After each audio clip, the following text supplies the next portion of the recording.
Evening, you wonderful people of the YouTube. So welcome along. It is Friday Night Live with RB, and quick hello to everybody that is in the room this evening. So IB Charles, got Grey Wolf here.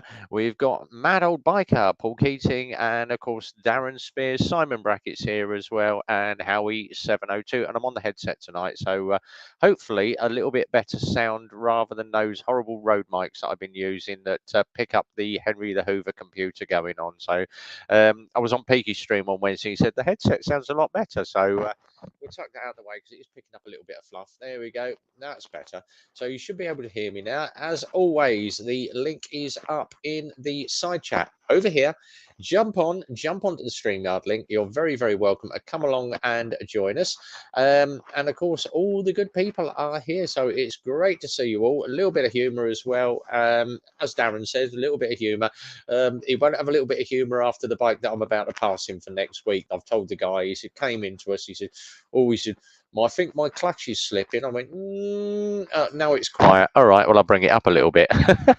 I think my clutch is slipping. It's not slipping. It's the fact that your clutch plates are absolutely knackered, mate. You've got a brand new cable on there. So can you do clutch plates? And I went, no, I know just the man that can. Go and speak to Darren Spears over at HBB. He will do your engine and gearbox for you. It's stuff that we don't get involved in. Talking of compatriots, over here coming up on the stream, it's my mate, the Mad Old Biker. Evening, Paul. How you doing, mate? Evening, how you doing? All right. Yeah, Paul came over to the garage this morning actually.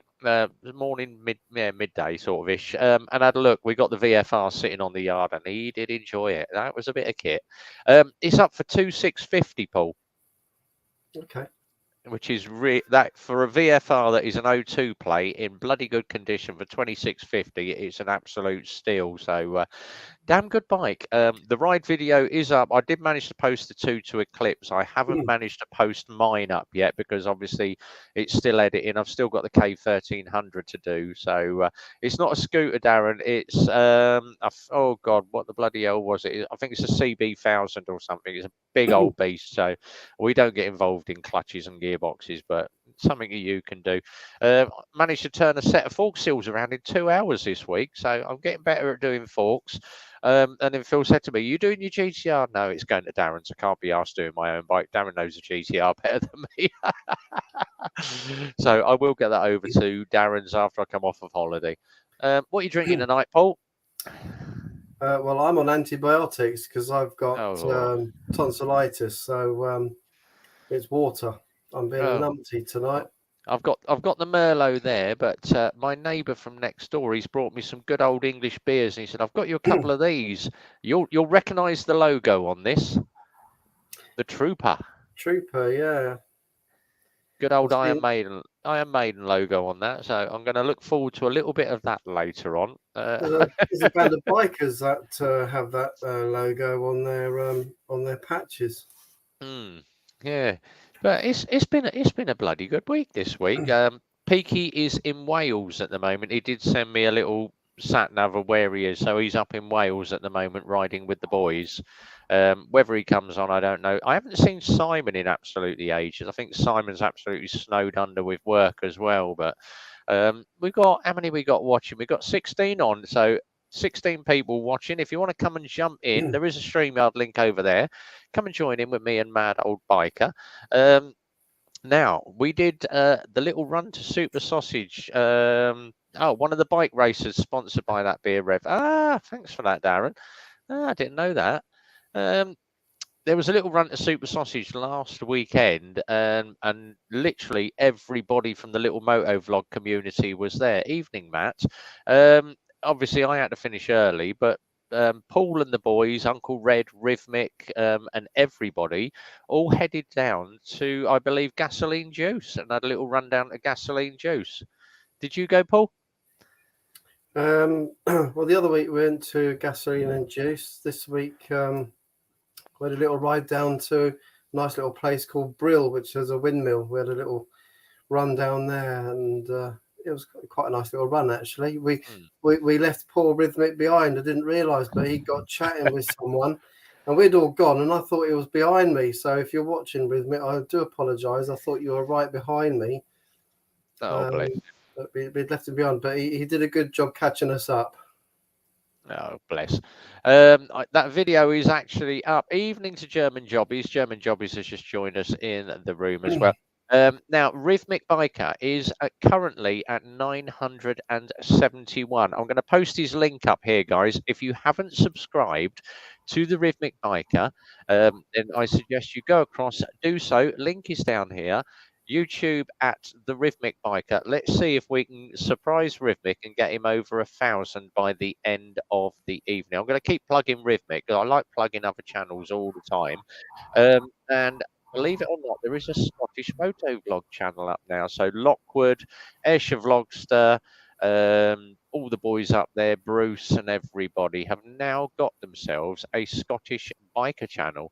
I will dig the channel up. It's in amongst all the 400 and God knows how many channels that I follow on the side, but it is a really, really good channel. So Lockwood, Sprocket Rocket and that have all been bashing out the content this week to try and get that channel moving. So I will find it before the end of the night and I will post the link up. So you can go and follow that channel. I think they've got about 50 or 60 subscribers on that channel at the moment, but it is predominantly Scottish bikers. So if you are a Scottish biker and you want to jump on that channel, you can go and jump on all over them and give them a follow. I will find the link. It's sitting somewhere in amongst all of these, all of the channels that I want. Or all the channels that I watch, but I currently follow, I think, about 400 channels at the moment, and keeping up with the content that people are bashing out at the moment, it tends to be a good thing, but very tedious watching stuff. Do you watch a lot of channels, Paul?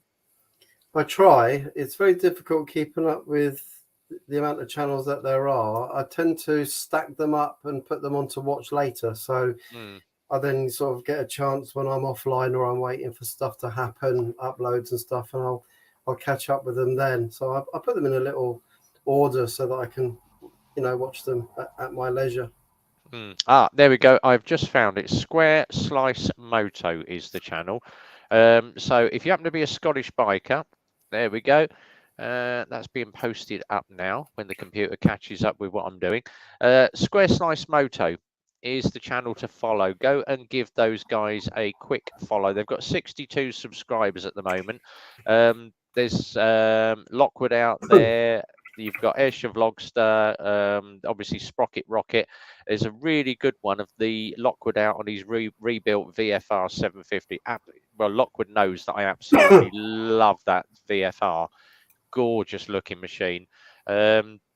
But go and follow Square Slice Moto. Let's see if we can get those guys over at least 100 before the end of the night.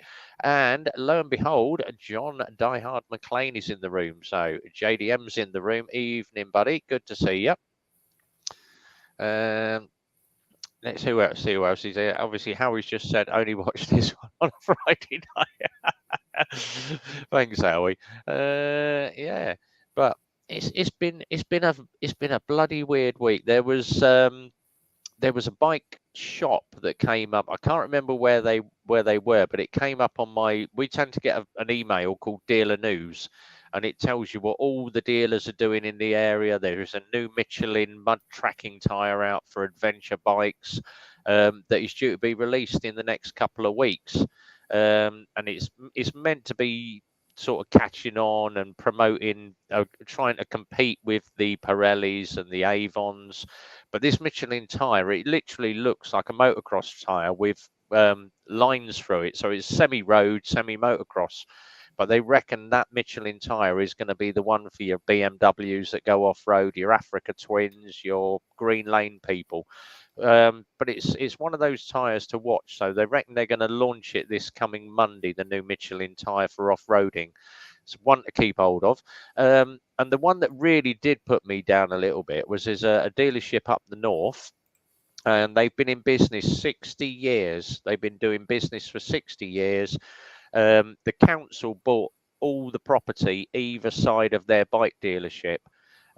Because they want to make like a car park come multi-story shopping centre, and they said no, we're not selling the bike dealership, we've been here 60 years, you're not moving us on. They put a compulsory purchase order on the bike dealership, which is a bit of a downer, so they can't do anything about it. They've got to move premises now. And he said, do you know what? We've been here 60 years. I can't be bothered to relocate because all our customers are going to have to try and find us again.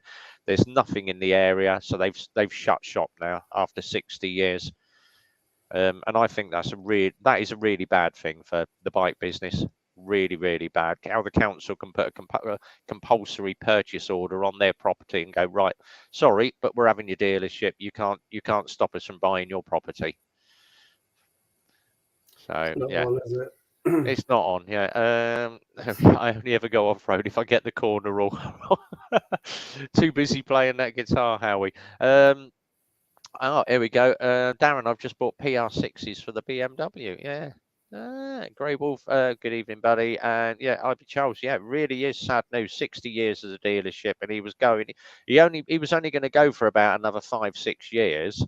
And then obviously because it was passed down father to son to the next generation, he said, I've had enough now. He said, I can't be arsed with it. I'm shutting shop. So it's it's not a big dealership, but they had about 40 bikes in the showroom, so quite a large store.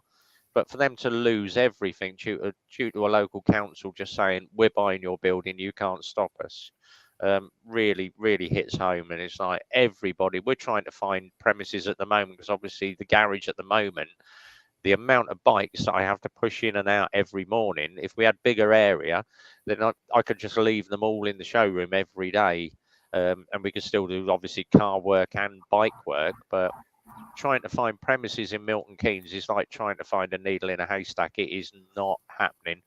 And the property market at the moment, you go and look for a unit, they're asking anything from sort of £600,000 up to actually buy the building. There are no leased buildings anywhere in Milton Keynes unless you want to sort of run out of something the size of a garage. I know Darren got a really good deal on his premises, but Darren's turned sort of that little unit when he first got it around into a really, really nice workshop and MOT bay. So Darren's done really well getting where he is at the moment at HBB.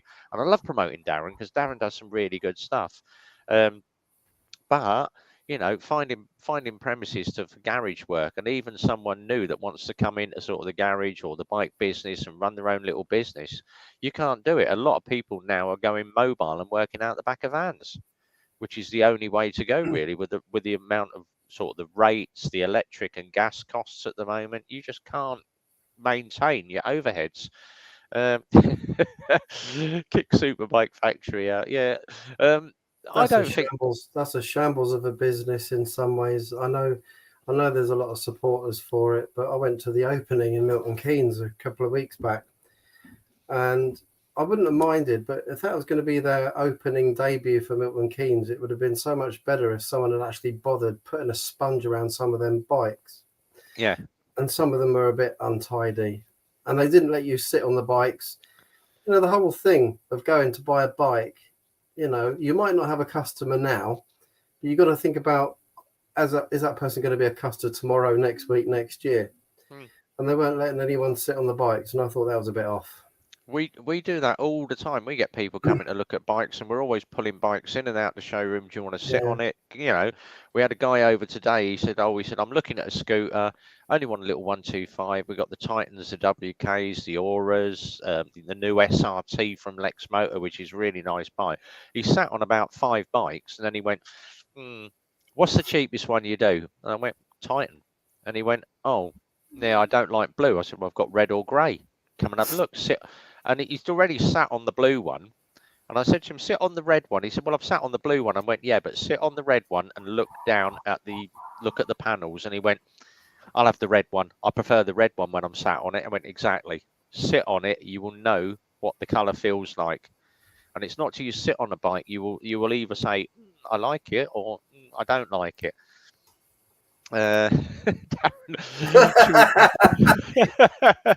Just spotted John Die Hard McLean.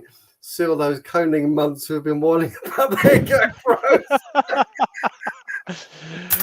I tell you what, mine is still working. Fucking hell. Oh, yeah, you can swear, Paul. Now we're over 15 minutes in, so you can have Oh, him blind but all you want. See all those coding buds. Oh, love it, love it. Really shouldn't know whether to sit on a bike, try the front brake suspension, won't get my dosh. Exactly. You know, if you want to go and look at a bike, you've got to sit on a bike to try it for size. And Darren's the same. Darren wheels his bikes out every morning. He has some sale bikes. He puts some really good stuff on Facebook. Oh, I've got this up for sale. It's £2,500, or I've got this one. It's 1,800 quid. You know, and people go over, look at the bike. If you aren't going to sling your leg over a bike, then, you know, 99.9% of the time, if you're just looking at it, you're not going to get a feel for the bike. So we always say to people, you know, if you want to buy a bike, come over. If you want to take it out for a test ride, pay for the bike in full. Take it out. As long as it comes back in the condition that it went out in, and you haven't wrecked the bike or dropped it, you get your money back. You know, if it's not the bike for you. If you have, you've paid for it, and we can start the prep on it. and It's like repair the MT said, I was originally looking at the Orange Michigan. When I saw it, I sat on it, didn't like it, so I went to Furniture. Exactly.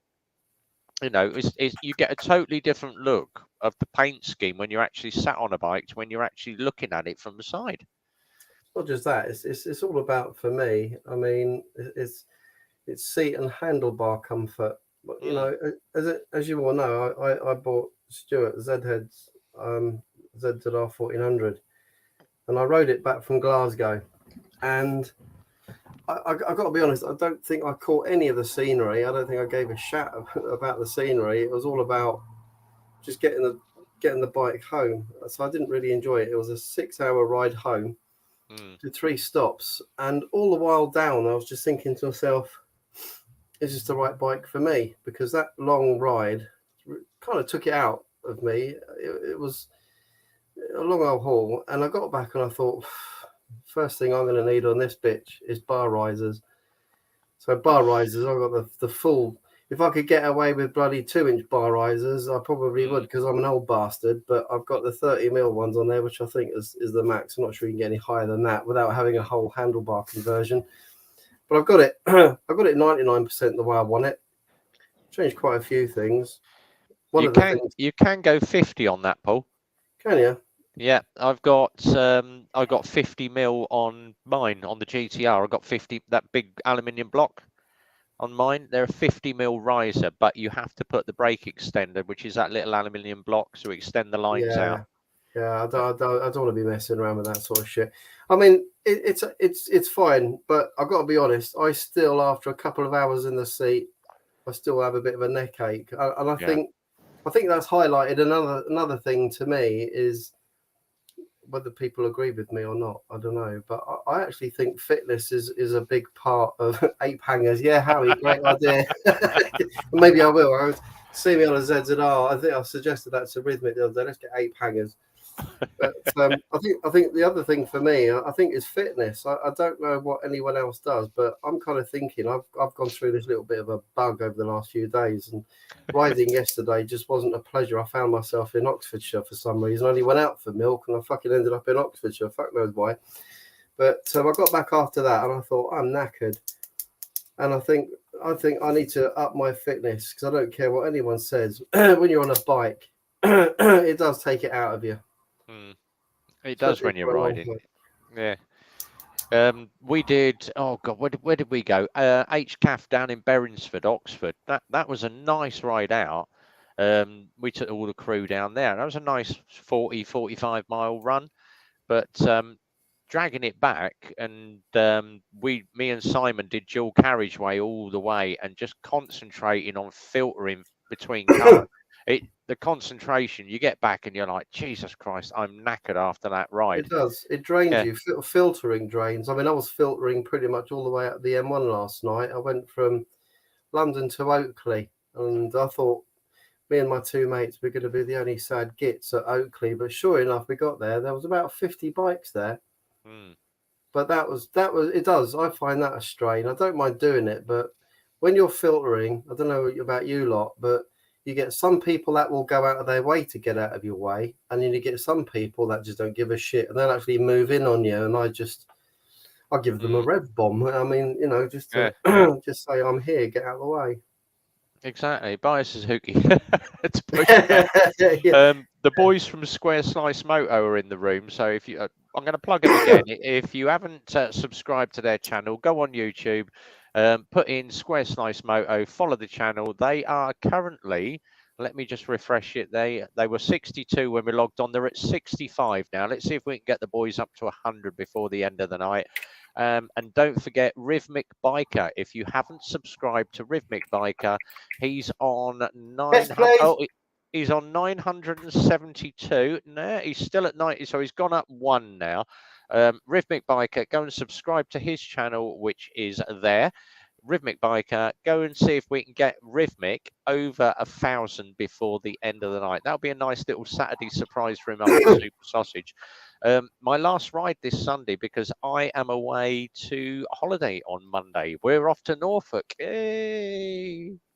So I'm going to have a little bit of fun up in Norfolk, go and visit a few of my friends, and go and see my mate from Sea Pooling, which is just up from Great Yarmouth, and he's a big biker. So he actually lives in Leighton Buzzard, and goes up to Sea Pooling during the week and comes home at the weekends.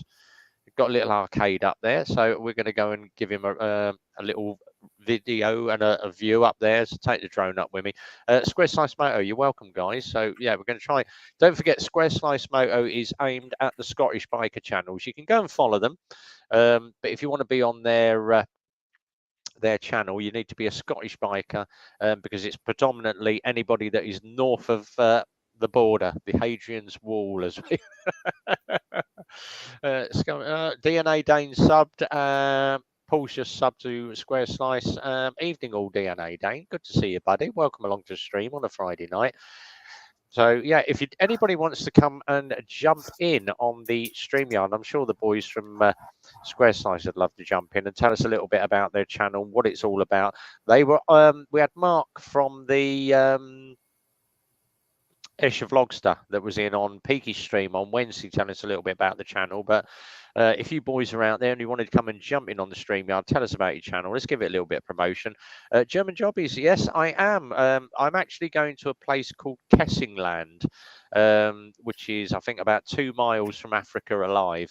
We went and we tend to do lodges or caravans that have got a hot tub. I like relaxing in a hot tub in the evening, glass of wine, getting me old achy bones, now I'm 59, and just relaxing and chilling out with the missus. Now, we're taking the dog this year, but we found a nice little place. One of my mates recommended it. He said to me, he said, oh, they do camping where all the bikers go. They take trailers, caravans, or you just pull up on your bike and just pitch your tent. We had a look, and there was only one caravan that had a hot tub, so that's the one that we've got. But then one of my mates, he said to me, oh, yeah, you're great, but just watch out for the Travellers site opposite the road. And I went, what do you mean? He said, there's a Travellers camp 100 yards across the other side of the dual carriageway. Oh, don't like the idea of this. But when I actually phoned them, they said, no, they've been there 14 years. They never cause any problems, and they're lovely people. You meet them down the local pub, but and then when I said to Phil about it, he said, no, they don't crap on their own doorstep.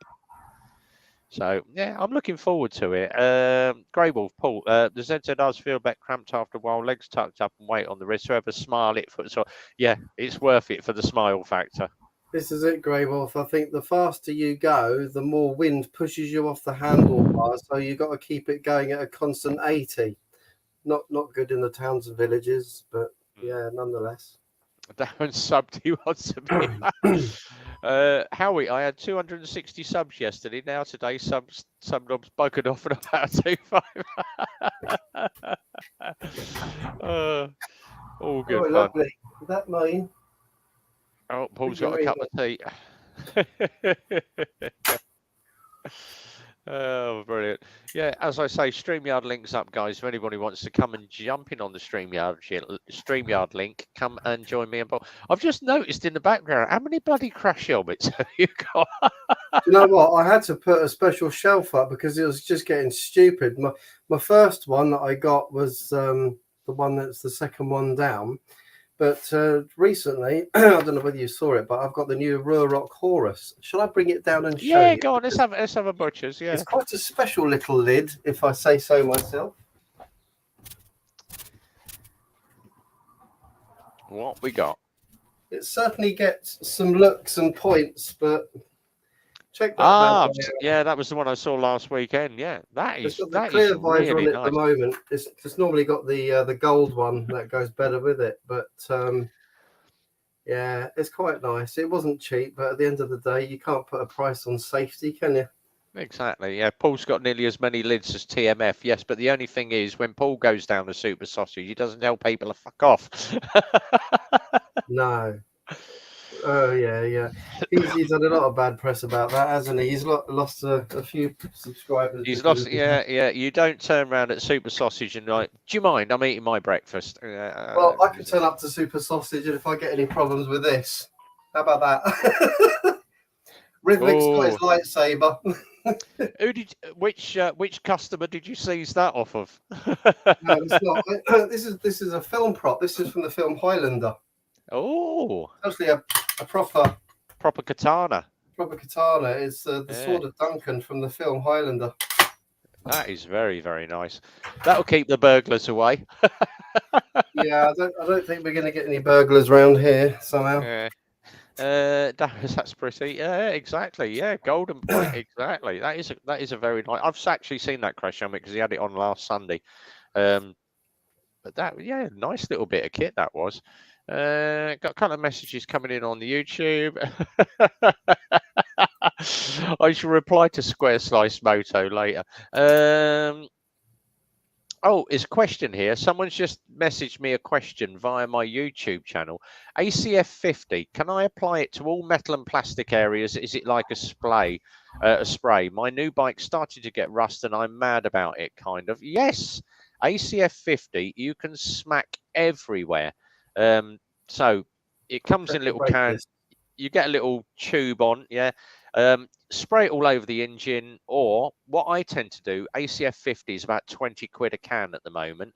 The best thing to do, get yourself a microfiber cloth, absolutely soak the cloth till it's dripping in ACF 50 and just wipe the entire bike around. Whatever's on the cloth will drip anywhere and it will run off. Wipe it all over, get the bike soaking wet in ACF 50, avoid your brake discs and avoid your tyres. But get it all over the bike, even on your plastic panels, and then just get yourself a nice dry cloth and just buff off the residue and then shine your panels up. The idea of putting ACF 50 on plastic panels is that your road grime and your dirt, if you've just got a bare panel, no protection on that panel, the road dirt will stick to it. Pigeon shit will stick to it. Anything will stick to it. If you've got a coat of ACF 50, next time you go to jet wash it, it will slide off. So, yeah. ACF 50, not on rubber or brakes. Yeah, exactly. Yeah. So as Howie said, don't go sticking it everywhere. That's YouTube for you, Rich. Don't sub 3 times in the same week, up and down more than a tart Snickers. Yeah, everywhere doused. Exactly. Yeah, slap it absolutely everywhere. I love ACF 50. It's a really good stuff. But if you put it on your black plastic, it will really bring it up and make it shine as well. And it's good for hiding scratches. So if you're selling a bike, cover it in ACF 50 because it will make the bike shine. It's like car dealers. They'll always wash a car and leave it wet when you come to view it because it will hide the scratches. When you dry it off, you're like, I didn't in that silicone. Yeah, it's basically the same as silicone spray. And don't put ACF 50 on your seat because you'll slide around like an absolute arsehole. But ACF 50 is a very, very good product. We had a question the other day. Oh, here we are. Quick one from that. Battery acid is good for metal petrol tanks. Brings them up like chrome. So does petrol as well. We had a guy that brought he brought a Honda Hornet into us, and he said, "Oh well, I've had it sat in the garage for about 3 years, but I tried. Obviously, someone said to me the bad fuel was probably wrecked the pump because the fuel pump's in the bottom of the tank. It upended the tank and rested it upside down on the filler cap. All the petrol leaked out the filler cap because it got a bad seal and took the entire paint off all round the top. Complete respray. That was that. Do you remember the red one that we had in Paul, the little 600? Yeah, that was a full respray of the tank with 2 new badges and trying to match that color. The tank didn't match. It was slightly out, but the guy that bought it went, do you know what? I ain't bothered about it. It's only done 1,000 miles, but I had to have a new petrol pump on that, and that was 600 quid from Honda just for the pump. So if you're leaving your bike stood, drain the bloody tank. Don't leave the crap petrol in there for 3-4 months is fine over the winter, but don't go leaving it in there for years as years. Certainly don't leave E10 fuel in your tank too long Oh either. God, 'Cause exactly. That's nothing horrible in it. stuff. It's all evil stuff. It's all right if you're using it up for the day. If you're filling up E10 and you're going to use it all that day, fine. But don't be leaving that in your tank. No, exactly. That will eat your tank alive. Someone actually, there was a comment on the Lex Moto Owners page, and I love people that just put stupid answers. I've got sticking brake calipers on my Lex Moto 125. What is the best way to unstick a caliper and stop my wheels from sticking? And a lot of people have said unbolt the caliper, clean it up, take the pads out, give them a good clean up, brake cleaner in there, wire brush or a copper brush, clean all your pistons up, make sure they're all free, put the pads back in, and plenty of copper grease around the back of the pads. That is the only way you're going to clean a caliper properly.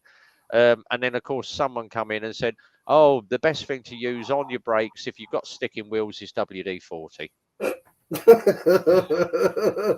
Oh, bear with. Oh, right. Okay. I shall be there in 5 minutes. All right. I'll be there in 5 minutes. You've been summoned. I have been summoned to the garden for 5 minutes. Oh, God. But if anybody wants to come and jump in on the StreamYard link, guys, because otherwise Paul's going to be on his own chatting rubbish and getting me banned for the next 5 minutes. No, it's okay. I do actually have something that I was going to talk about, a couple of things that will get a bit of discussion going. So don't worry, it won't be rude and it won't get you banned. Don't worry. No, that's fine. At the moment, let me just have a quick. We're doing pretty good, I think, this evening. Let me just check the channel. Let me go into the YouTube studio because it'll be the first time in about 6 months that I've managed to maintain a clean Friday Night Live. Let me have a quick look. Flick across on the YouTube channel. Believe it or not, Paul, we are still publicly green. The last 2 have been really, really good because one of them, it was the Easter episode. I think I was only on for about 15 minutes because my Wi-Fi died. Last week was good. So I've had 3 greens. Every single one before that is all red. And it's normally the fact that we get the boys in and it's absolutely F this, F that, F this, F that. Well, that's Peaky Biker and Simon, isn't it, really? It's normally, yeah. Harpic 10 is really good on the downpipe. The Triple X one that comes in a black bottle. Put some Harpic on your pipes, use a little brush your downpipes. And then auto sold them after. We tend to use, you get alley wheel cleaner. It's not as bad as Harpic, but the alley wheel cleaner, if you've got any chrome bits or anything that's got a little bit of degradation on it, get the aluminium wheel cleaner, just push it on with the paintbrush, but then literally give it 5, you have to time it, give it 5 minutes, and then just jet wash it off as quick as you can. But you've got to get plenty of water on it, otherwise it will just corrode like hell. We're going to add Matt to the stream. Matt is here, everybody. Evening, Matt. How you doing, buddy? Oh, hello. Sorry, I was miles away then. That's all right. All good. Just thought I'd join in, say hello. So. Cheers for coming in, Simon. Have a good night, mate. Simon's up for work at 2 a.m. in the morning. I know. Yeah.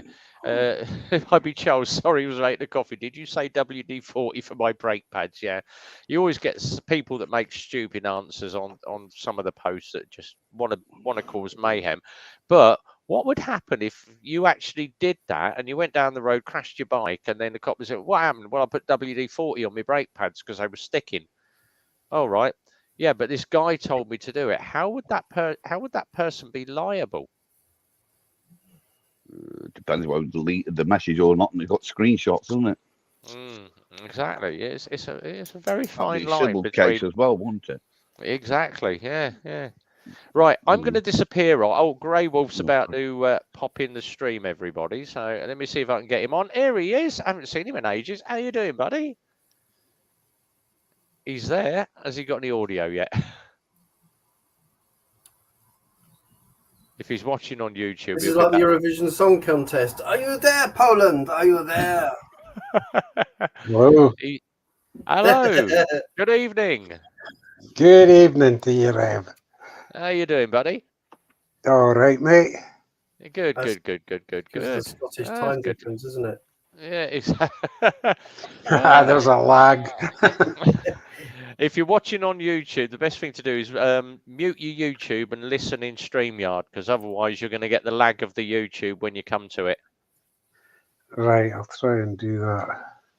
Right, I'm going to leave you this to run the stream for a second, Paul. I am just going to Yeah. disappear and see the neighbours, but carry on with your questions. Okay. Well, the first thing I was actually, you've pretty much covered what does everyone use on their header pipes, and Darren's already said Harpic and whatever, because I was taking my bike apart the other day and I realised what a state the headers was. In fact, who was it that pointed them out? It was Valentino Glossy. He commented on my thing when I put my carbon belly pan on, and he said, "Oh, we got to sort them headers out." And I looked at it and I thought, "Yeah, that looks shit." So I have to sort that out. So, what's everyone been up to, Matt? What have you been up to over the last week? Not much. Just dealing with the little lad. He's had an echocardiogram done today because of his fainting spells. But generally, just dotting around the house and playing World of Tanks. World of Tanks. Yeah. I've been whizzing around in my M50 Sherman for today. reliving the youth. Yeah, well, it's good fun. I enjoy the game. I can't get on with World of Warships, but I enjoy World of Tanks. So, but I'm just waiting for my daughter to buy a motorbike off a Red Bomb and get a CBT done. I meant CBT. Yeah, done. Yeah, CBD and motorbikes don't mix, but I suppose Nah. it's not full strength. Don't worry. Yeah. Grey Wolf, what have you been up to? Can you hear us? Are you with us, Grey Wolf? Well, I'm trying to mute my. Are you with us? Right there? mute. His image is frozen. Look, Yeah. it's like he's done I'm a trying to screen. mute my YouTube. Has that still got a lag? Yeah. Mute your YouTube, laddie. You put the old thing on the left-hand side of the thing there. You got your pause, you got your play, and you got your mute. Have you done your mute? I'm still on. I'm on StreamYard now. Mm-hmm. In fact, you know what? Just come out of your YouTube. Just click out of it. You don't need. All the right. YouTube. Okay. Hold on. Just come out of it. Otherwise, it causes the lag, and everyone just. Yeah. Here's Lucky it's not got the echo. Lips are moving, and it's like that, like one of them Chinese subtitle films. Norman Collier. He's gone again. How are you Look. getting on with that beast? then? How am I getting on with the beast? Mm, I've done 2,000 miles in it now. bloody hell. And Right. How's that? that's better, laddie. Perfect, mate. That's better. I've done 2,000 miles in the old Z, and I think I'm getting used to it now. I did actually layer on the side accidentally a couple of weeks ago. I was in a car park. We were just going to help one of our team do a bit of slow maneuvers stuff. Yeah. And I was just coming to the car park, and I was just thinking, I'm going to turn around and go back. I just bogged the clutch, laid it down, and I scratched the fairing a bit. It's all fixed and repaired now, albeit embarrassing because I barrel rolled off this bike. At least it's not as bad as my brother. When he he got his new bike, got 200 yards down the road out a set of traffic lights and dropped it. It's always embarrassing. Yeah, everyone does it. I don't, everyone at some point has dropped their bike, and if they haven't yet, they will. It's one of them things. If it's not a petrol station because of a diesel spill, it's because I nearly had another off yesterday. Some lorry had shed its load of gravel just by a roundabout, and I hit this gravel. I just let go of my handlebars. I just thought, fuck this, I'm going to go. And sure enough, I don't know how. I think I must have an angel on my shoulder because the bike literally righted itself. So I grabbed the handlebars back again and got on it and got out of there. And that was a brown seat moment. And there was a couple of others on the A1. But I'm getting used to it. I was surprised that I lasted as long as I did before I came off on my Michigan. I was expecting it to happen. you know, you sort of know at some point, especially when you've just done your CBT. I was a year and a bit into it, and it's like I've been lucky so far because obviously being a new rider, and I was expecting at some point to come off of it, but not to break the elbow. You know? So I mean, I'm lucky. I didn't break anything. Had I stayed under the bike when I dropped it, I would have hurt myself. I just rolled clear of it. At the end of the day, your body's more important than a bike. Your bike can be fixed, but my problem is I would naturally put that hand out into to try and save myself, and that's when I fractured the radial joint. Yes. Yeah. Have you not got sliders on your gloves? Yeah, I was wearing proper gloves and that with all the protection on, so I didn't damage my hand. It's because I went like that, and even the nurse said you could fall over at home, and your natural instinct is put your hands out, innit? Yeah. And she said, the amount of people who've had who fell over at home, come in and have fractured the radial joint, and it's literally from putting your hand out in front of you. And I was just unlucky. Well, I just rode the thing home anyway. So. Yeah. And then annoyed my missus because I rolled up at A&E in the car. Well, and I had to drive. Well, she had to gear change for me when I was driving the car back home because my arm had seized up at that stage. What about you, Grey Wolf? Have you had any incidents on the bike? What would you say was your most serious incident on a motorbike?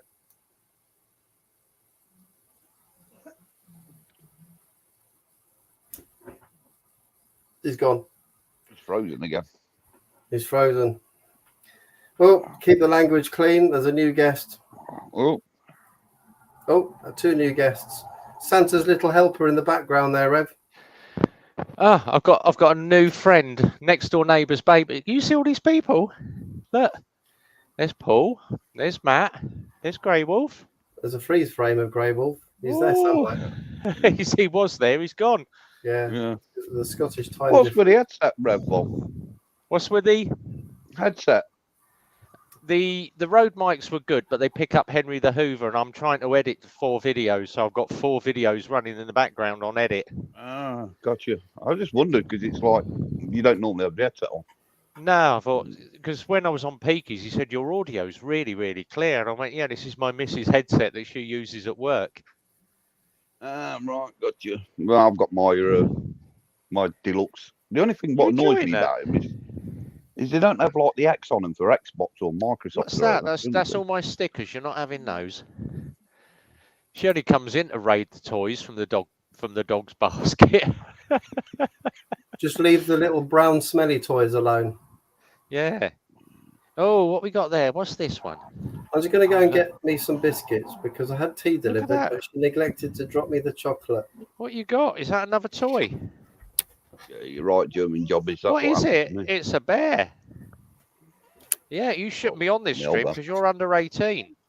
Get some chocolate. Oh, Gray is back. Let's get Gray back in the stream. He's back again. Welcome back. Hello. Hello. He's back. I thought Rev was Rev. Dog collar. I should call you. It's actually I've got a stripy t-shirt on, but yeah, that's what everyone says to me. Are you Rev? And I went, no, I'm not a reverend. He's escaped from prison again. He's got a scrap t-shirt on. I've got my French t-shirt on. I'm selling garlic sticks next. It's when you start hanging onions from the boss. Yeah. It's a bear. It's a bear. Yes. I'm trying to do a live stream and you're here. What can you see? All my hats. Yes, you're not having the hats either. God. Yeah. Can you see all those people? Just think I've probably gone up 5 or 6 or 7 subscribers now. 17 watching at the moment. Hello, boys and girls. It's the Rev Bomb Show. Welcome. Yeah. Rev Bomb? Yes. You know that VFR? Yes. Can you stop putting videos up? Because I'm falling in love with it. I know. I love the 4 tailpipes on the back of it. It is. As I said, when I said to Phil, and I went, he said, "What's it like?" And I went, "Just look at it from the back. That is one sexy looking bike. It is." Oh. It's the fact that it's black and gold as well, which is my favourite colour combination. Yeah. Believe it or not, it's only up for $26.50 as well. Yeah. which is it's an absolute steal. It's only done 22,000 miles as well, with pristine condition. But It yeah, looks as I say, cracking. you know, it's some really the we had the guy came in with the GSX 1200, and I've done a complete fork rebuild on it, full service on it, and he come in today. He went, "That's not my bike," and I went, "It is." He went, "Bloody hell!" He said, "Where's all the rust? It was minging when it come in." I went, "Yeah, I've cleaned it, WD-40'd it, I've rubbed all your rust off, your chrome, loads of Yeah. water sole everywhere." And he went, "Oh, is there an extra charge for that?" And I went, "No, it's just what I do." I said, "I don't like sending the dirty, but are you spending 700 quid for your forks and service?" I said, the least we can do is at least give it a wash, a clean, and clean up your chrome for you."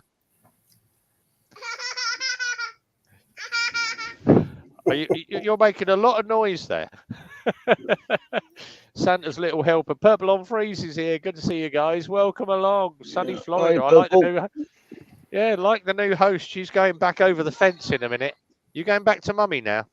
Going over the fence. Isn't that child abuse? They pass her over the fence, and we've got a little short fence, and they pass her over the fence every night. Right, let me just get rid of this child, and I shall be back. Give me a sec.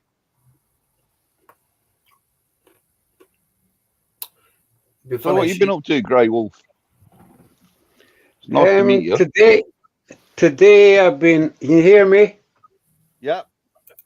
They pass her over the fence. And we've got a little I've short been. fence, and they pass her over the fence. The Rocket 3 has got to go for its yearly service tomorrow, and it's having a quick shifter fitted. And I got the panniers and the brackets for the panniers, so I fitted them. Then you get the locks along with the book with the bike, that fit into the panniers, so they're the same fitting as the key. Well, I couldn't get the locks to unlock out of the housing that they're in. So eventually I got them out, and then I put them into the panniers, put the panniers onto the bracket, and it won't unlock off the bracket. So now I've had to take one pannier off, just take the whole bracket off to get the pannier off, because it won't go up the side of the house with the panniers on. No. So it's a hassle. I don't know. I'll speak to Triumph tomorrow, but I'm peed off because the whole... It was something like £800, I think, for the brackets and the panniers. Bloody hell. But that's not right. one of the locks, it comes in a little plastic housing, and you're supposed to be able to unlock it from it. But I had to twist the plastic and pull hard, and when I pulled, it came out of the housing, but also the little pins that lock it into place came out. So I put them back in, but even the one that came out okay and went into the... It seems to me like they're not suited to the key. They're supposed to be fitted to the same key as the bike. Yeah, doesn't sound right, that. So I'm a bit hacked off, really, after spending all that time fitting them, and now I can't unlock them off the pannier brackets. You can open them up and use them, but I've got a narrow side path to the house, and it struggles to go through the gate as it is without having the panniers on. If I was using them, I'd need to take them out the front door of the house and put them on after I've got the bike round the front. But I had my camper van stolen, so I'm very nervous about... I've got one bike, the Vulcan 1600. It's parked out the front because I can't get it round the back. No. So I'm going to sell that, I think, because I'm not happy with it sitting, because the camper van got stolen from outside my kitchen window. Yeah, I've got a camera on the front garden, so it keeps an eye on the car and the bike. I've put a little CCTV camera up there, so I'm going to fit one of them. I had one before, and I bought one and I didn't fit it because I'd heard that you're actually not allowed to cover the ground outside your house. Part of the reason I wanted the one at the back was the woman next door is a bit of a witch. That's a bit of a thing at the moment, because people now got those Ring doorbell cameras which actually cover you know, it's a bit of a That's a grey area. isn't it? It's Yeah. it's not a grey area at all. You're allowed to have a camera, and you're allowed to have a camera that's facing your front of your garden and whatever property you've got. It's as long as that camera doesn't actually take any footage or it's showing any of next door's property. Right. Oh, right. Yeah. Or pointing to your neighbour's window across the road. Yeah. Yeah, that's a bit. Yeah. No, I'm joking there. Well, no, like mine's. It literally just covers our driveway, the car and the bike. And that's perfectly fine, as long as it's not pointing into anyone else's property where where they may be. I mean, to be honest, if you got on with your neighbours and your camera covered a bit of their driveway, I would have expected them to be slightly grateful for the extra bit of coverage. Actually, my neighbours got a camera because I've got a camera, and they said, "Is it covering our driveway?" Because their car got keyed when it was parked outside their drive.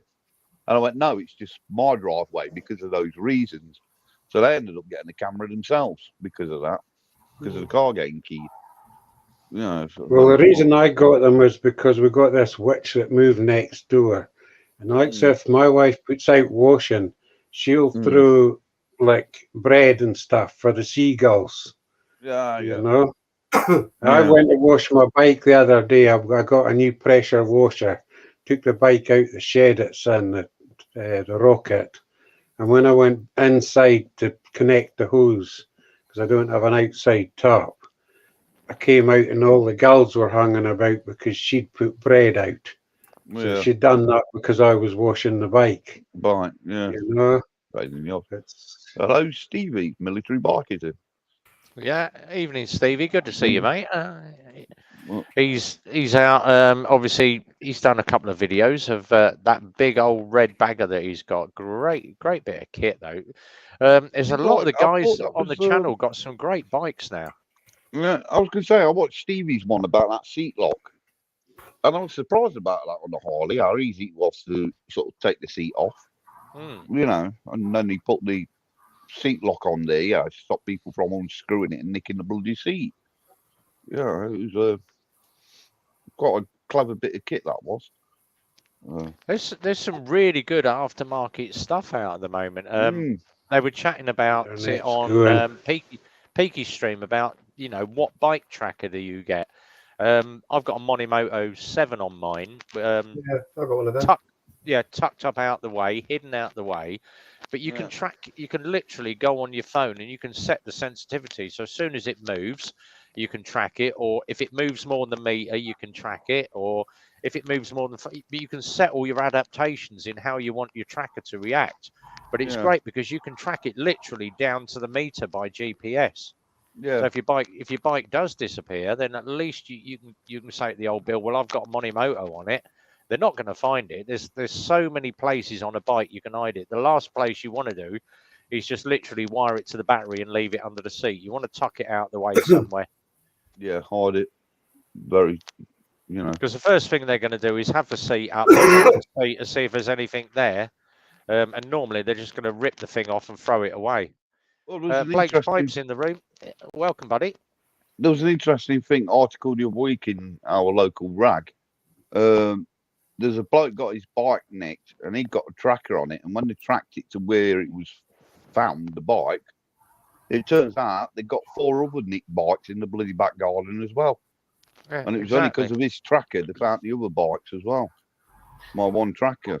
At the end of the day, it was a cheapo one. He got off of Amazon or something, put on the bike. Yeah. At the end of the day, all you can do is slow a bike thief down, But they've come to nick your bike, and usually they steal to order. And if they want your bike, they'll get it regardless. And they don't want your bike for any other reason than for the parts. And by the time it's halfway on its journey in the van, it's all stripped down anyway. So you can only slow them down. We're going to bring our special guest in down below, which is Mark, otherwise known as Yesh Vlogster, but also promoting his channel, which is Square Slice Moto.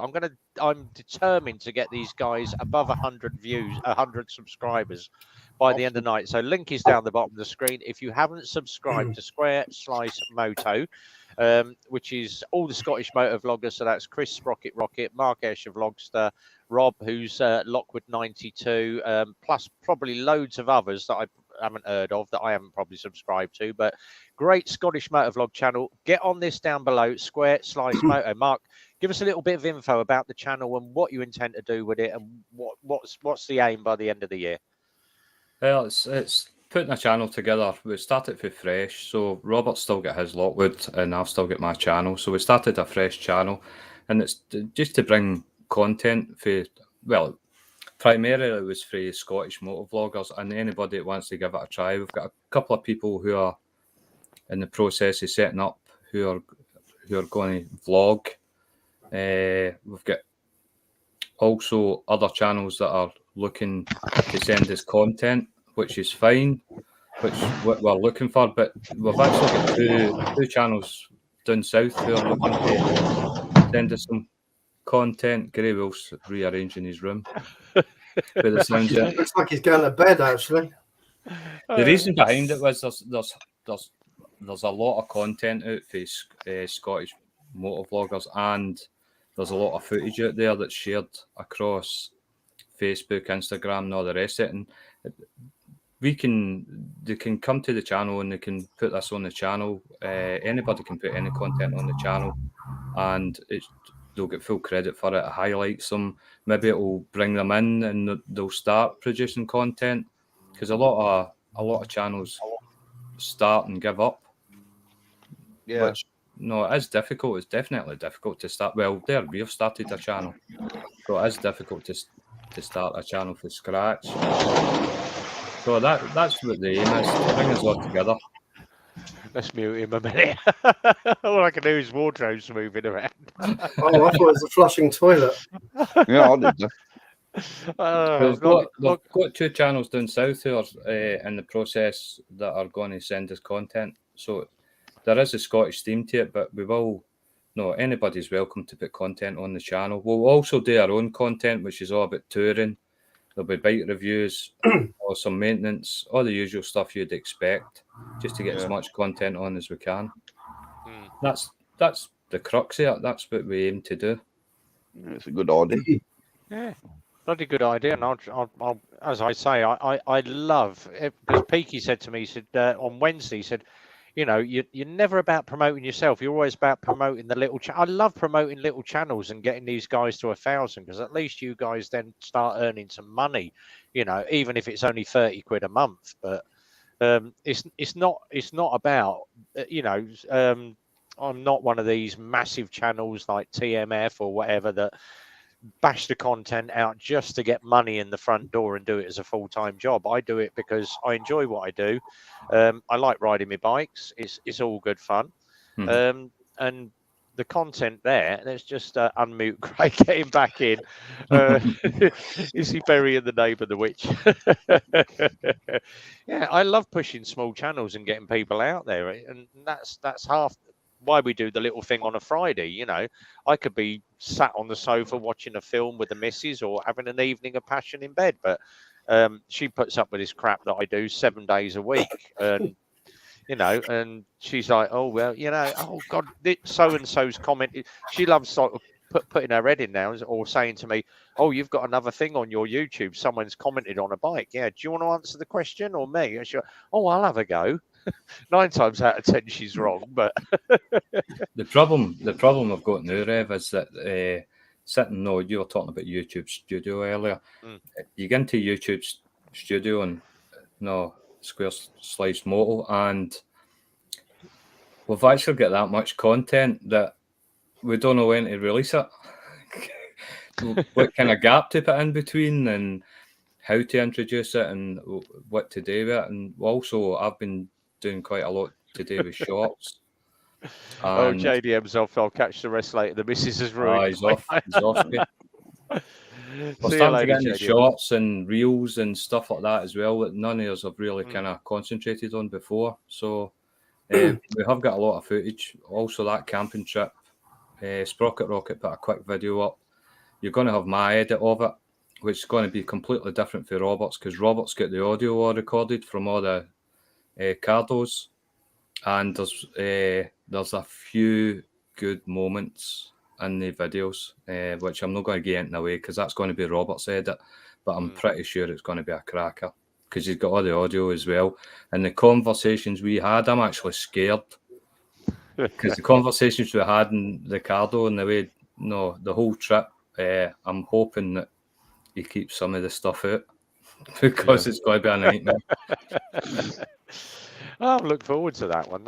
I'll give that a push on my channel as well. So I love, as I say, I love pushing other people's content. Paul does some, Paul's shorts, some of Paul's shorts.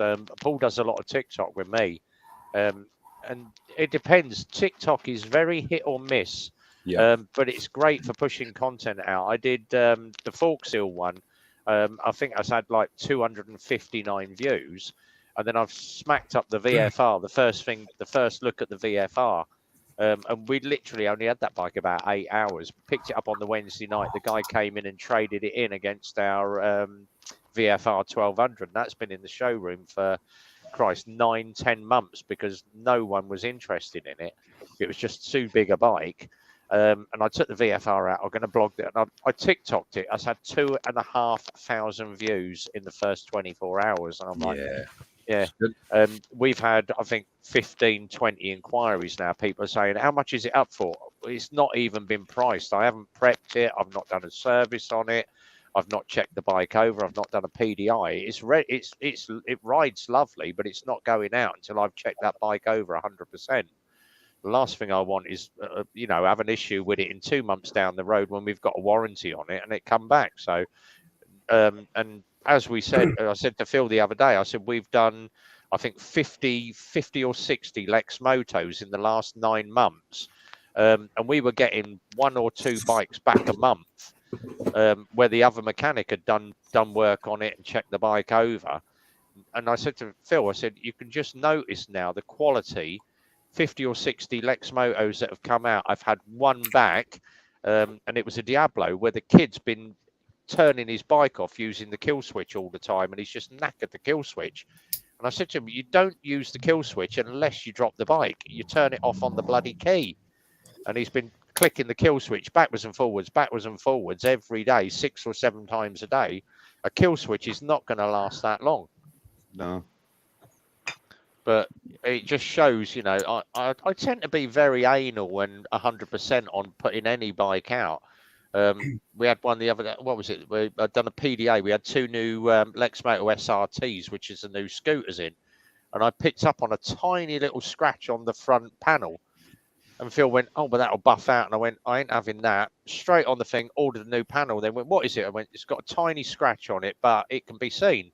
It's where the L plate goes. It's going to be under the L plate, but I know it's there. I want a new panel. And they went, yeah, no problem. Send you a new panel. And he went, you're being so bloody fussy. I went, yeah, but you're paying $2,000 for a bike. You don't want a scratch anywhere on the bike. No, you don't. It's like when I received mine, I went over it with fine tooth comb before I sort of went, yeah, okay, thank you. And told him to sod off, sort of thing. Wanted to look at it. When you're spending that money, you want it looking nice and neat when you get it. Yeah, you want it absolutely spotless, literally like it's just rolled out of a packing crate. Yeah. Here we go. Blake, use the key. Some people tell me use the key. Never made that sense. Yeah. Use the key all the time. The kill switch is for when you drop the bike. Yeah. Because, that was the first thing I said to that woman when I landed on my side and got the bike on my foot was, can you hit that red button for me? Yeah. She killed it. But because the only thing I keep forgetting is about the bloody side stand switch on the Michigan. I'll pull up and I'll sort of kick the side stand down, and of course it kills the engine. I'm like, oh, you twat. It's like because I keep forgetting about it. It's just one of those things. All bikes have it now. Yeah, all bikes have it now, unless of course you've got a big sports bike, and they will own. You can put the side stand down, but as soon as it goes into gear, it will kill the engine. And Yeah, well, I had that's one the only in. thing I wish it'd do was when the side stand was down, that the engine would still run. You know what I mean? Well, obviously, if you put it into gear, then it'll kill it. But no, it's trying Does to your do bike anything. have a centre stand, Matt? Yes, it does. The Michigan does. It's just, when you pull up somewhere and you sort of, I always twist the bar to the left, and it's like the first thing you do, you just put the side stand down and you forget all about it, and the engine kicks off, and it's like, oh, it's safe, it turned me off. At least it's turned it off. It's just a pain sometimes because it's like, if I want to work on it in the driveway, I have to put it on the centre stand and not on the side stand, because obviously I want to run the engine or something. It's a bit of a pain. But I've got one for Darren because Darren sat in the side chat. I had a Bandit in on, when was it? Tuesday for an MOT. Went all round the bike, absolutely lovely, absolutely spotless. It's really good condition. And rolled it into the MOT bay, and I kicked the side stand, and I got it in gear because I'd rolled forward to my brake tester, kicked the side stand down, and the bike's still going. I'm thinking, hang on a minute, and I rolled it forward on the clutch, and I'm like, your side stand switch isn't working. No, I took it off the bike. Why? He said, oh, I always get on the bike and kick the side stand up. I said, yeah, but there's going to be that one time that you don't. You drop the bike into gear. You've still got your side stand down. Yeah. That is bloody dangerous. If you roll down the road and you go around the corner and your side stand, and he went, oh. And when I actually looked on the MOT, what we call the MOT tester's handbook for side stand, there is nothing to say that having taken the side stand switch off is an advice. It's not even an advisory on there. There is nothing for a side stand switch unless it's loose or likely to become detached. And I said to him, I'm putting an advisory on that. And I went, why? And I said, because I class that as dangerous. I can't class it as dangerous, but I think that's bloody dangerous. You roll down the road, you got your side stand down, and I stuck it on his MOT, side stand switch not working, in brackets, advised dangerous. And he went, oh, well, can't you take it off? And I went, no. As far as I'm concerned, as an MOT tester, that is bloody dangerous. Either put a side stand switch on it, mate, or take your side stand away.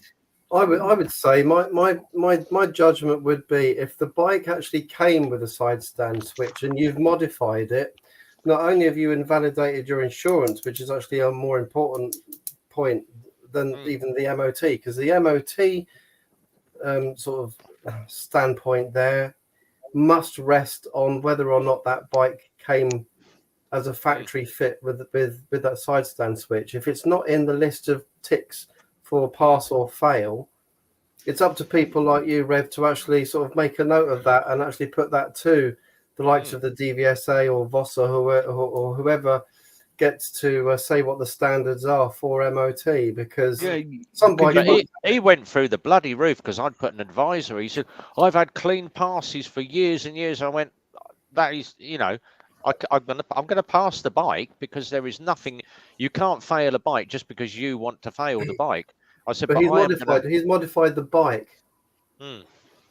Yeah, but I said to him, there is nothing in the MOT tester's handbook for side stand or side stands, or side stand switch, apart from it's likely to become, it's loose, hanging down, or likely to become detached. It's not. It's just that it doesn't kill the engine. There is nothing there for it. But I said, I'm sticking an advisory on it, mate. Yeah. I don't like it. I'm putting an advisory on it. You'll be surprised how many people on the Facebook group for the Michigan have actually bypassed the side stand stick. Yeah, exactly. Switch. Yeah.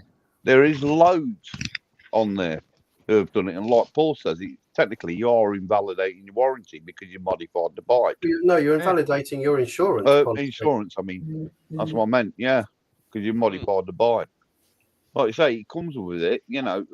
I'm one of these believers that if I buy something, I don't piss around with it. Excuse my language, I've just swore to red bombs. You've probably got a red stripe. I don't mess around with it. It's my attitude of if it ain't broke, don't fix it, sort of thing. And leave it alone. It came like that out of the box and it will stay like that out of the box. If somebody takes a chance with the side stand switch, then what else are they taking a chance with? I mean, we're jumping on bikes doing motorway speed. Like the amount of them which have changed the headlights on the Michigan as well. They'd have gone for an LED one, rather than the standard one. because they don't think it's bright enough and that lot. And they've gone and got an LED one and then fitted it to the bike. And that, again, like you say, it's a modification. So they need to be telling the insurance that they've done stuff like that. Well, they're not gonna do that, I have to tell them that I got saddlebags on it. You even have to tell them if you put heated grips on. Yeah. When I put my saddlebags on, because I'm with bikes, all right, I sort of rang them up when I renewed the insurance. I went, I've got saddlebags on it now. And they went, right, okay, thanks for letting us know. It's a modification. And I was like, really? And they were like, yeah, even if anything you put on it, let us know. And because I put saddlebags on it, it didn't affect my insurance, but they knew about it. Yeah. So, but like I say, I informed them that I'd done it. But like I say, my attitude is if it ain't broke, don't fix it and don't muck around with it. It was designed like that for a reason, so leave it alone. I saw something funny the other day, and it's quite true. I mean, everyone can acknowledge and agree that we've become a more politically correct society for some reason. The snowflakes have taken control. And I saw something quite interesting, and they said, right, if someone were to come along now, today, and invent a two-wheeled machine with a fuel tank on the top with a roaring red-hot engine underneath, and you could scream along at silly speeds, it wouldn't be allowed today, would it? No. Health and safety would get mental. There'd be a meltdown, wouldn't there? Could you imagine? It did go absolutely mental if you design a motorbike nowadays, like you say, with petrol tank between your legs and a hot engine and that lot. It did go bloody mental. I like feeling that heat between my legs. Yeah, exactly. Especially on a hot day when you're sitting there at traffic lights. Yeah, there was another one that because obviously with bits and pieces we get the VOSA handbook, we get updates on the VOSA handbook every day of things that have been changed, and I think it was last year they changed it for aftermarket pipes. You don't need to put your baffles in anymore to have a test. They changed all the ruling to if you've got an aftermarket exhaust or you've got a modified exhaust, it must be of similar sound to a bike, the same bike fitted with a standard silencer. So if you've got, tester's discretion. But if you've got a Euro rated E3 exhaust, or you've got the stamp on it that says, it's a legal exhaust, it's normally got an E mark on it, unless it's got not for road use or track use only, you can get away with it. Yeah. And we had a guy came in, he'd got SV, massive great thing. I think it was an SV1000 or something like that, big V twin. But he'd got the square Akrapovic, and it was literally that long under the bike, and it was hellishly loud. And Phil said to me, "Is that a pass or a fail?" And I went, "It is loud, but it had got an E stamp on it." When Was we it actually above 90 went, decibels? yeah, we went onto the Akrapovic website. And I just typed in Akrapovic and put the name of the pipe in. Up it come, track pipe only. I'm like, sorry, mate. Hang on a minute. I'm on the American site. And he went, what's that? I said, I've got to go on the .co.uk. Went on the .co.uk, legal for road use. Right. But in America, it's a banned pipe. Yeah. Yeah. And I said to him, got to pass it. Yeah, got to pass it, mate. And he went, really? He said, well, I've been to 4 other garages and they get a decibel meter out. You're not allowed to. You're not allowed to use a decibel meter to test a person's exhaust. It's at tester's discretion. So I love loud pipes. That's not down to you to make that decision, Rev, because that could cause you all manner of problems. Yeah, you know exactly. I mean? We're not allowed to use decibel meters in the garage. You have to hold it at 3,000 RPM and consider if it's obnoxiously loud or just loud. And if it's just loud, you advise loud can and what the can is. But it's tester's discretion. Some people don't like loud pipes at all and go, no, I'm failing that, mate. You're going to have to put your standard silencer on. Loud pipes save lives. I took my baffles out the other day and I love the sound. She's a hooligan and people get out of the way when I filter. That's all that matters to me. And the thing is, if you go and stick, so for instance, Paul, you go and take your can off and you put in something like a Delkovic or an Aprokovic race can on that. Yeah. If you go out and ride and you have an accident, and it's not declared on your insurance, you've put an aftermarket can on, you invalidate your insurance. I'll have fucked my bike anyway, though, because I should have had it remapped if I'm changing the exhaust system anyway. Exactly. Yeah. Got to say hi to Chris. Chris is down here. Another Hi, one Chris. of our Hi, guys guys. from the Evening, Square Size Chris. Photo Group. So, yeah, Germans Super Evening. Strip on mods. Hello. If you fitted anything, you need paperwork to prove it. Crash bars, pegs, mirrors, anything. Yeah. Yeah. Like Darren Rev. says, I advise a slightly lined exhaust. Yeah. Rev, what sort of MOT guy are you? Do you let the louder pipe Oh, I sort don't- of slide? Or? I Don't let, like I, that let question I, live. I love loud pipes. I let them through. Phil guy, does not good like guy. loud pipes. Yeah, Phil does not Because it's like totally loud your pipes. discretion, isn't it? Exactly. Yeah. But if the thing is, if you've got Vosa sitting out the front and the bike pulls out the yard and the tester walks up and went, I want that back in the MOT bay, I'm going to retest that bike. If you've done something wrong, your wrists are going to get slapped badly. But as long as you've proved on the paperwork that you've done everything correctly, and I do it by the book. Sorry, mate, I'm going to have to advise loud pipe on that. You should get a We had a couple of hearing guy- aids. Get a Yeah. couple of hearing aids. Just for like, I couldn't We had hear a a guy thing. We had a guy in yesterday, and he'd got a really small plate on his bike. I'd say it was about 2/3 the size of a standard one. And he went, oh, he said, do I need to put a full size plate on that? And I went, let me get my tape measure. Got my tape measure out, and I went, believe it or not, I said, you've actually got full size lettering. It's just that your border is cut down. Aye.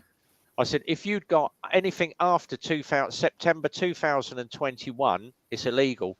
I said, but you've actually got a 2004 bike with that plate on, it's legal. And he went, oh, he said, I just wondered. He said, because the last garage passed it. I went, yeah, your lettering is the correct size, but it's just that your border's cut down. As long as you've got 5 mil of yellow all the way around the edge of your plate, you can get away with having full size letters and a cut down plate, but only if your bike is before 2021.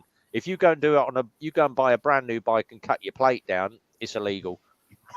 There are so many rules now about lettering and sizes of plates on bikes. And the thing is, so for instance, Paul goes and puts a postage stamp number plate on his bike, goes down the road, instantly 3 points and £100 fine.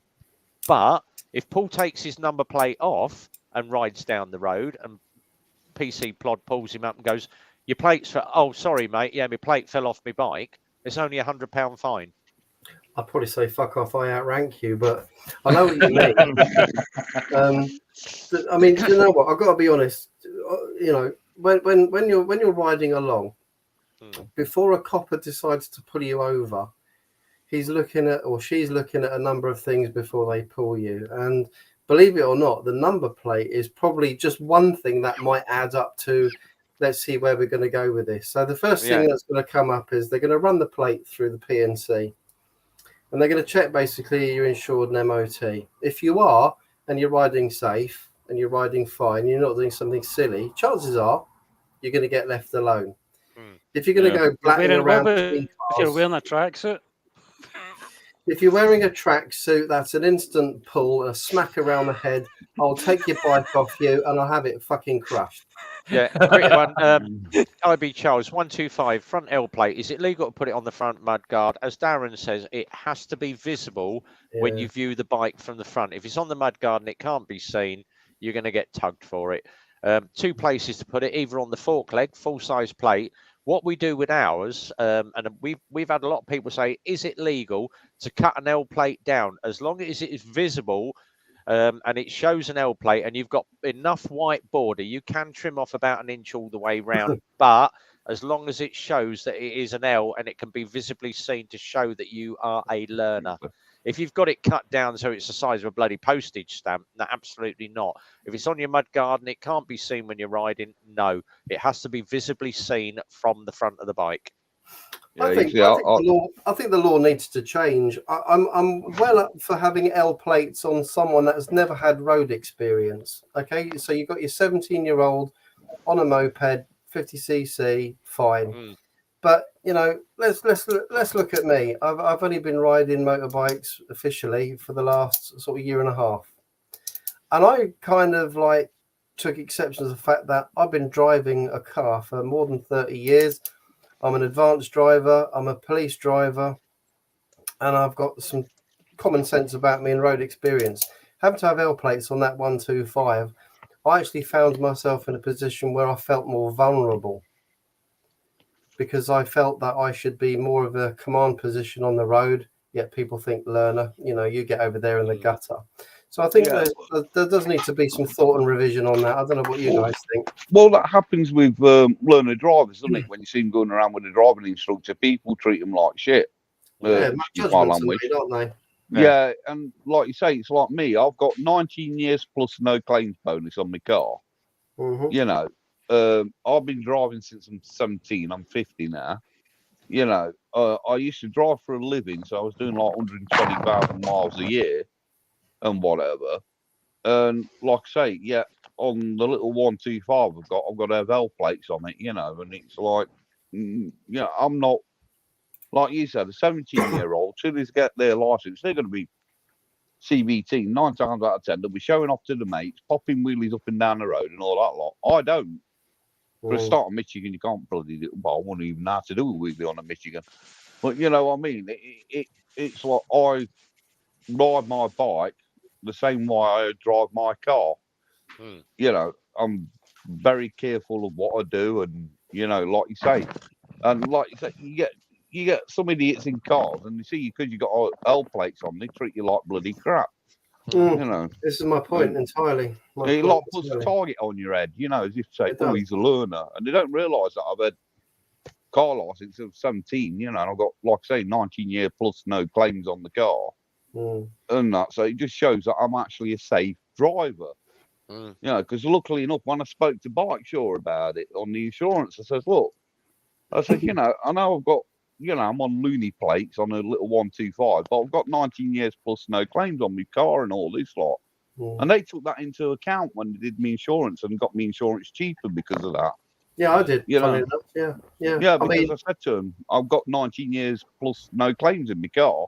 So it shows I'm not one of these people who drive around like an idiot around, Maybe there should be a different colour for L plates. They're not the idea of the green P plate. I still don't understand why you want a P plate on your car. Yeah. It sounds a prick, doesn't it? It's all right. I keep seeing this square slice motor, and I keep thinking square sausage. You're right. You see, the thing is, we had a guy came in, brought his bike in for a service. I said, "Oh, by the way," I said, "you've got an L plate on the front. You haven't got one on the back. I've stuck an L plate on the back of the bike. No, I don't want it on there. Can you take it off?" And I went, "Yeah, but you need a front and rear." I said, "I've just stuck you on an L plate, no charge." And he went, "No, I don't want it on. Can you take it off?" And I went, "Why is that?" He said, "Because I have one. I've got a rucksack and my L plate is in my rucksack. And it shows on the back of my rucksack." And I'm like, "Yeah, but you physically need it on the bike. It needs to be on." Yeah. Do you not understand? It needs to be on the bike. And he went, "Why is that?" I said, "If old Bill gives you a tug," I said, "All right, fair enough. You're displaying an L plate, but it should physically be on the bike. If they want to be an arse with you, mate." And he went, Oh, all right, leave it on then. I went, "Well, I'm not charging you for it, but you need an L plate on the bike. It needs to physically be on the bike, not on you." Yeah, because I've got on the front of mine, I've got one of those rigid ones what fits on the forks, with the brackets on the forks. The back one's a rigid one, but what I did was I drilled a hole through it so it sits under the rear reflector on the Michigan. That's bolted on with the one bolt. So what I've got is you've got the bracket, then I've got the actual L plate, and then I've got the reflector over the top of it. So it's just hanging on the back of the bike, And I have to punch a couple of holes in it so it's clear and visible. You get a lot of dealers that do that. They'll go and slam the number plate on, and 9 times out of 10, your reflector is on the bottom of your mudguard at the bottom. As soon as you put the L plate on the top of that, or stick it at the bottom of the bottom of the number plate and bolt it through the bottom of the number plate, your L plate's sitting low. It's hiding the reflector. And the amount of dealers that don't put a reflector on the bloody number plate, and you're instantly breaking the law. You've got no rear reflector. Do you want to know something funny? The funniest thing I've ever pulled over in my whole career. Go on. Was some kid on his 125 with an L plate stuck to the headlight. I fucking nearly lost it. Jeez. You couldn't write it. I've Yeah, seen 'cause it all the time. I tried those sticky on L plates and that, and I just didn't like them, so I went for the rigid ones, and with a proper bracket and everything. So it was like it took me 10 minutes to fit them, and they look pretty neat on the bike, We had one. What did it? Oh, yeah, the same thing again. You got the it's like a rigid L plate, but it got the little holes where you can zip tie stuff through it. Yeah. So it got the 4 holes on it, and he'd actually zip tied it under the headlight, between the mudguard and the headlight. So every time he hit a bump, it was crunching this. He said, my bike keeps making this massive noise from the front every time I go over a bump. And I went, yes, you bloody L plate. You sit in the headlight, mate. I nearly did that on my Michigan because I got one of the rigid one and I thought, I'll put it, you got that little bar what goes across the forks. I thought, I'll hang it there. And I hung it there. And then I looked at it and I thought, every time I go over a bump, that's going to bash the mudguard and damage it. I thought, no, I'll get one of the ones what go on the side. On the proper brackets on the forks. And it just sits there on the forks, with a couple of bolts. We had, the funniest one that we had a guy that bought a ZSB. You've met him, Paul. Jim, that rides the ZSB. He's got a bigger bike now. He came out on the Rosper rides with us a couple of times on that ZSB. Right, what's he got now though? I think he's got a 600 now. He did his. He went straight to DAS and did a big bike course. So he passed that. So he rides around with her. But he came in. He bought this ZSB. Bless him. First thing he did was took it home and put a Denali front headlight on with all the big LEDs in the top, which killed the battery instantly. Yeah. And we said to him, you need to put a better, go back to the. No, I like the Denali. It's good. I'll just put a bigger battery on it. Okay, well that's not going to solve the problem. He brought it back. He had it about 3 months and brought it in under warranty. And he went, it keeps getting electrical issues. Well, I wonder why. I wonder why.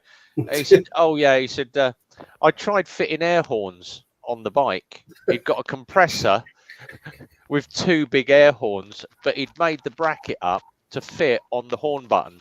So he's got this bracket hanging off the horn bracket with the air horns and the compressor on it. He said, the only thing was, he said, I went and fitted it all on, but when I went to turn the front wheel was smacking left and right. I couldn't turn because the air horns were in the way of the rear of the front tyre. So he took it all off, put it all back together. And then obviously, because he'd been in underneath the headlight, he'd unplugged it, but all the connectors on the Lex Moto are all the same, apart from the wire colours.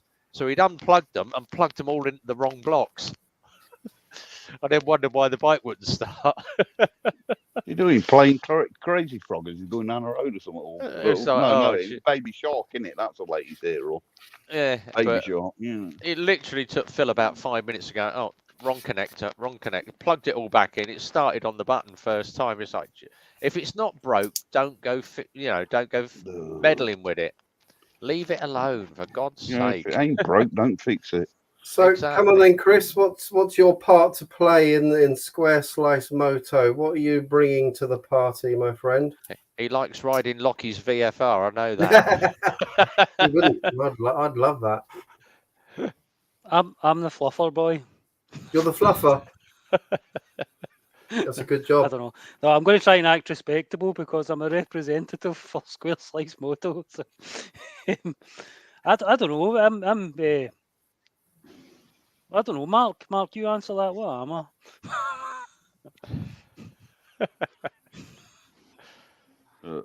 Mark one of the Mark, boys. you're muted. Mark, your mic's not working. That's all right. I had it in mute. Cool. No. Chris brings a lot of fun and laughter to it all, and he's obviously anybody that's watched the couple of videos he's put up already, they are fantastic. He's already kind of very good at editing, which to my surprise. No, I'm not. He's very good at it. Aye, no, yeah. No, definitely. He brings the enthusiasm and the laughter and everything else to the channel, to be fair. on that weekend camping trip, as I said, we were connected with Cardo. Robert's recorded that, which I'm worried about. I'm pretty sure Chris is worried about as well. I With think some There of was the a stories. story that I told, and it better not appear in this video. By the way, I swear to God, man. I think it'd make good viewing. I think you need to have some censored stuff on there. I told you that in confidence.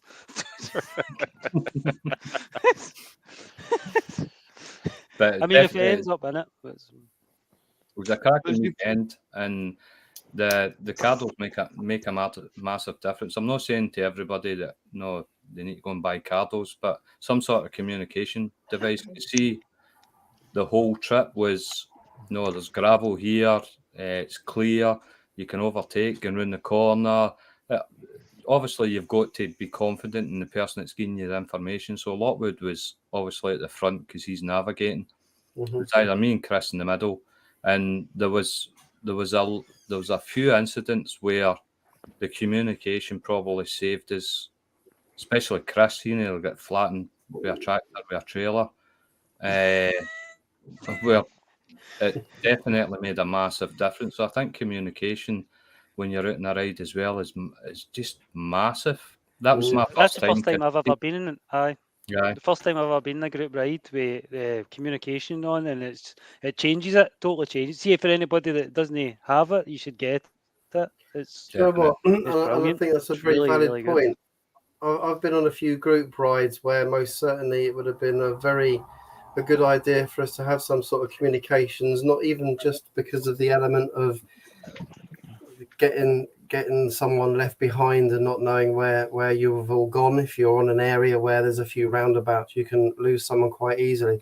Unless it's an organised ride out, when you have a nominated leader and a nominated tail end Charlie, you can get yourself into some real hot water as well, because I think there's a lot to be said and a lot to be learned for group riding mentality. I think, that's never taught anywhere. It's something you learn or something you pick up along the way. Not many people understand the importance of the staggered riding position. Yeah. And the importance of, making sure if you've got the lesser experienced ones to have them in the middle. And things like that, and people can learn a lot from that. And I think if you cover that sort of thing on Square Slice, that would be nice, because people get a lot from that and learn. What do you think about right? Obviously, you ride staggered when you're riding along, but say you get to the nationals and you're doing 60, 70, as most people do. Yeah, and you're on the corners. You don't ride staggered then, do you? Because you're going to go for a line around the corner. That's where the saying comes in: never sacrifice position for safety, and vice versa. So when you're on your nationals, you're probably going to be leaving a 2-second distance, speed dependent, between each rider anyway. So you're keeping to your line. I mean, I've got a friend I ride with all the time, and he scares the shit out of me sometimes. I'm not going to mention his name because I don't want to offend him, but his riding is very confident. He's been riding a lot longer than me. Nonetheless, he is on the outside of that bend going left and on the outside of the bend going right. And he nearly got taken out by a lorry that had very wide mirrors not long ago. And I was literally looking at this, and I could see that's like inches away, and it even whistled past me. And I was in position 2. He was in position 3, going on a right-hand bend, and I was thinking, and I've told him, you're going to come a cropper, mate. Yeah. I know. I heard about a guy up north, and he was coming around a bend, and one of those big motorhomes came round, and there was a big, massive mirrors sticking at the side, and hit the guy in the head. Yeah. So I always think about that when I'm riding. I try. Sometimes I must admit I'm guilty of riding in close to the line when I'm going around corners, but I try not to as much as possible, because you don't know. I've come around corners and people on the wrong side of the road and stuff like that before. Yeah.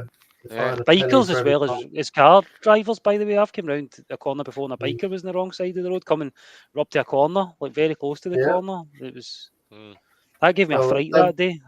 Where they've overcooked it and misjudged the bend, you mean? No. I think they're just riding like an idiot. That's what I think. But So with the square sausage, slice, fucking sausage. Why I keep saying sausage? With a square slice, there's 3 of you then. There's Lockwood, Yep, Mark, and Chris. yep. Right. Well, So yeah. Chris is Richard Hammond. We just got to sort out who the other 2 are then. We've actually got John Die Hard McLean's going to do some stuff. We've got Graham's, I'm Richard we've Yeah. got Bex, and we've got Debbie, and we might have another couple. That depends on the Sky Trip what way that goes, and then we've got a couple of, as I said, Question. motor vloggers down south. Here's a question for you then. Right. You're on about you use comms with a camera. Yeah. How do you wire it up? We use there's three cables that we're going to do a video on it. There's 3 cables you get, good. Yeah. and the 3 cables are either outside your helmet or inside your helmet. It depends on the helmet. You can fit them Yeah. inside, to be honest, and it records the conversation for the Cardo onto your GoPro. It records it. It's 2 separate channels, so you've got GoPro with the person that's got the cables fitted when they're speaking, which is one channel, and then you've got another channel which is the communication that's going on. But in editing, you can put them all together, so it's not just one ear for this and one ear for that. Yeah. It'll put them together.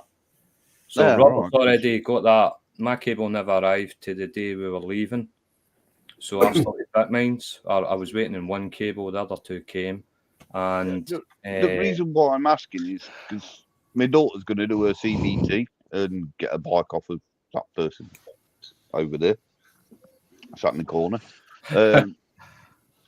And we're looking at getting comms, and I want to get her a camera as well.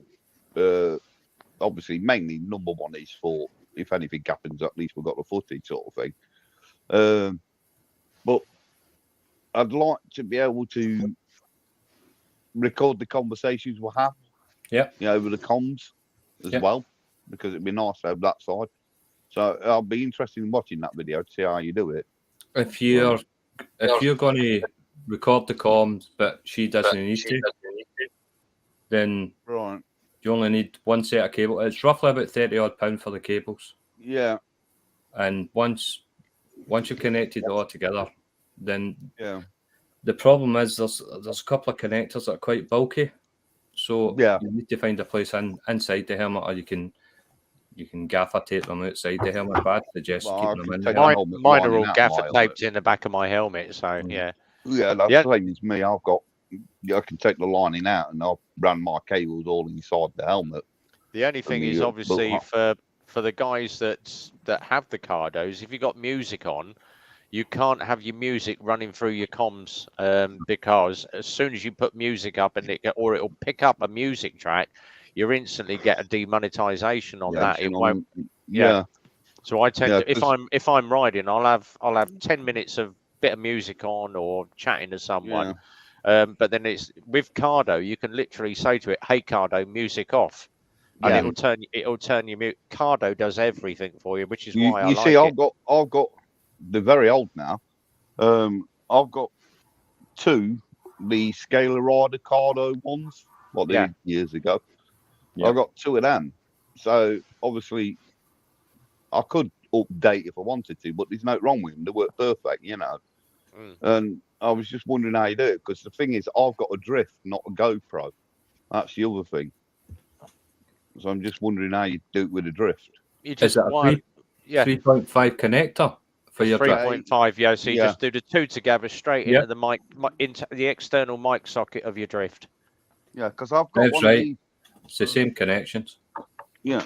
It's like sticking an extra telly in the old days, isn't it? You just 3-way connector into your radio. I've got one to get the footage. I've got one of them, which is obviously microphone audio, and then it goes into your 3.5mm cable. So I was just wondering if it's a case of plugging that in or what. I don't know. I'll have to have a look into it, and I'll have to watch your video. It's just something I want to do, so I can record the ride outs with my daughter, and obviously our conversations, you know, things like that. It'd be just nice to have, you know, the convo rather than me waffling on and you can't hear what she's saying, sort of thing. You know, you might find that you might find that the older ones don't have the range. Yeah. The new Cardinals are on mesh, which has got a bigger range.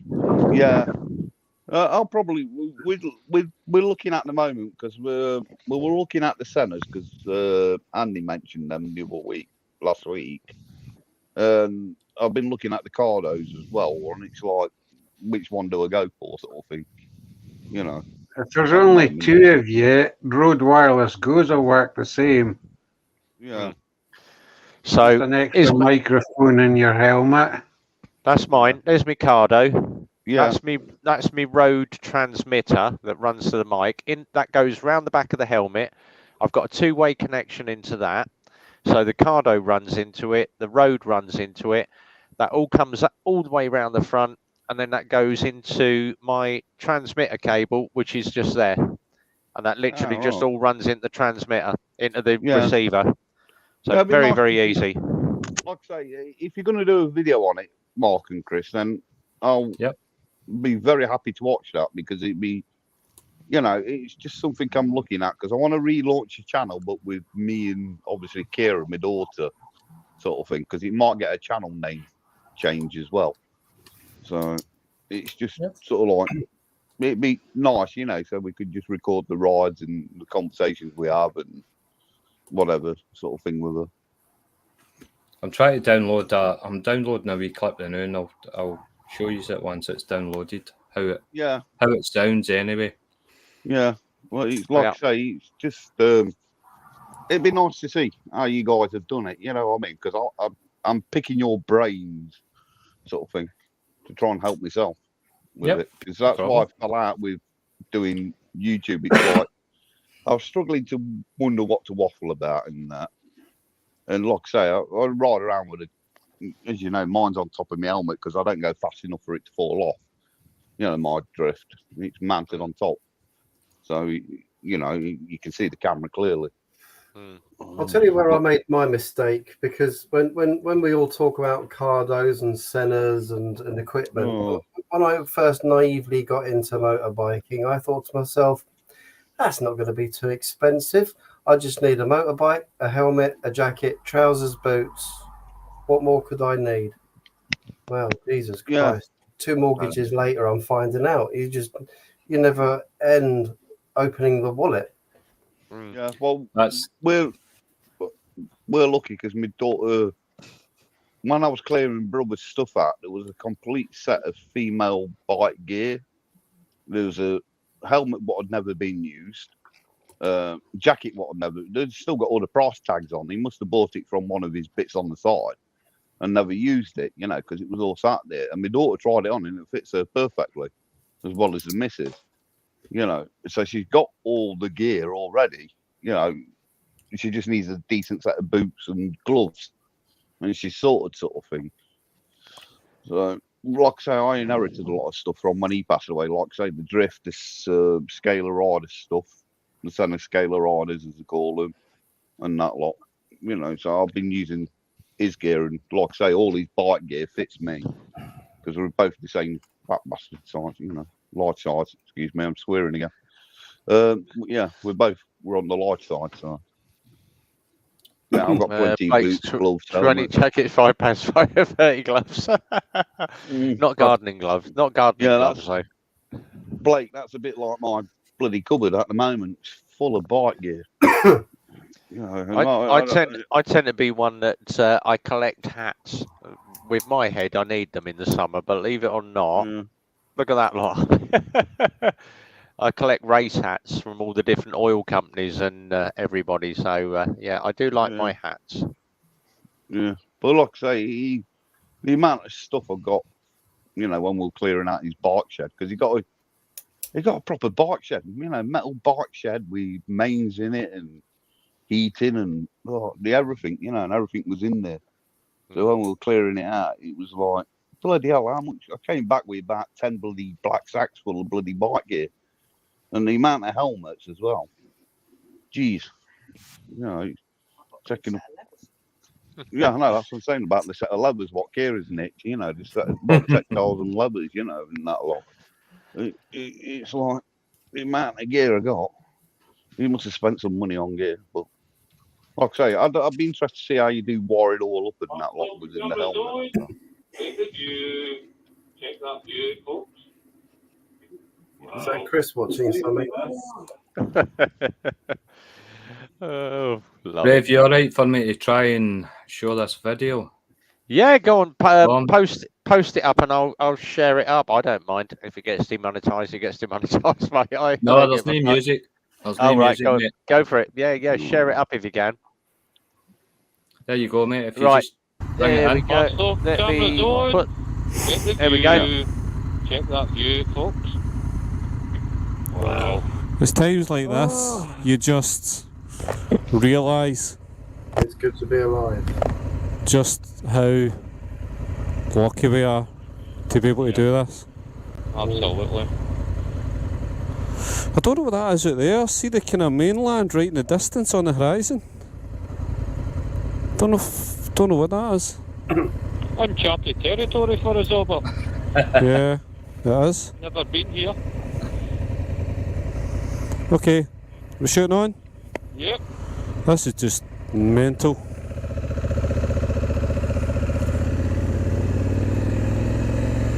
So catch back up shortly. Cheers.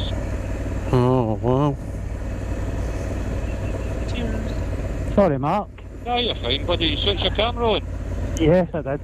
Good man. That should have been a picture in there. Oh, look down there, look. Sorry, Mark. That gives you a rough idea, mate. You can kill Yeah, because the query is, I take it then you're taking the feed out from the headphone out on the center then. it.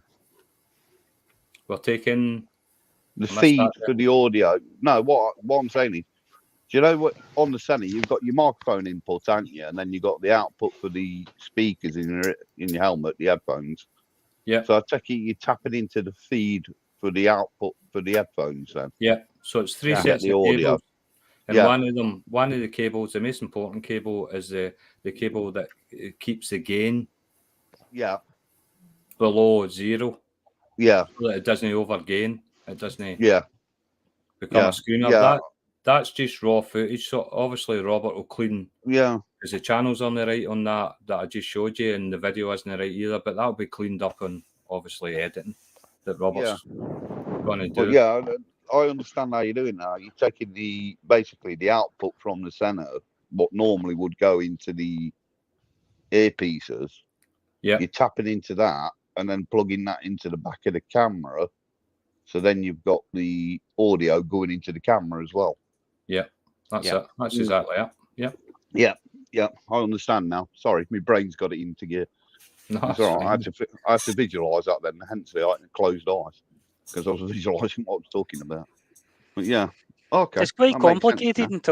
until you've done it and you see it. Then Yeah, no, I Yeah. understand. I understand the process now, how you're actually doing it. You see, because what you're doing is you're tapping into the audio out, what would normally go to your, headphones, Earphones. what are in your helmet. You're tapping into that and then plugging that into the microphone as well as the audio. Yeah, I know. Yeah, I've got it in my brain. I've got it sort of semi-worked plugging out. it into the Fast- audio, the audio in for Fasty your Rides GoPro. did a good video on it. Yeah, Right. aye. Plus, we'll post up the 3 cables, and we'll probably do Yeah. a video how we put it all together. Yeah, yeah. it'd be Darren's worth just seeing. asked, best camera value for money. Gray's just said, best Maybe. one, Insta360. Yeah, DJI Action. Believe it or not, following Andy going, oh, I love GoPro, and Mark's got a GoPro, Lachlan's got a GoPro, everyone's got a GoPro. I went out and bought the 10. It's great, apart from obviously the road mics pick up a lot of wind noise. The best one for everything is one of those. Get yourself a drift. That drift, that has been on the side of my helmet when I've thrown myself down the road 5 or 6 times. It's scratched the buggery. and it still works. I love Have you been that down the little, road Rev, have you been down the road 5 or 6 times?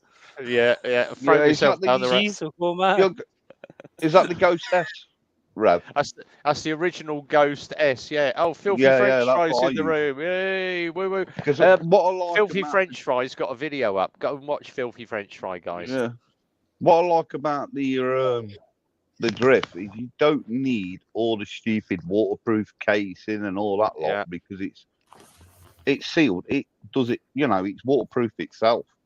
Yeah. The drift. It's a great camera. Drift is a great See- camera. Don't buy the Yeah. latest version because they're shit. Aye. See, Get your- the problem is that Drift moved on, but didn't take everything with it. Rev's exactly right. It's the best bang for buck. No camera that you could put on the side of your helmet, but if you buy one of the latest ones, customer service, the quality of the product, and everything else is just terrible. See if that hadn't been the case, Drift would have been number one. Yeah. I Well, guarantee it. I was on about that the other week. Do you want to Rev Bomb about Turtle Beach headsets for gaming? Similar thing. When they first came out, the quality and the build of them absolutely fantastic. But now they're cheap and nasty. Once they got the brand name going and everything, they're horrible headsets. And like you say, that's probably what's happened with Drift. They come out, they brought out really, like I said, the Drift Ghost S is a fantastic camera.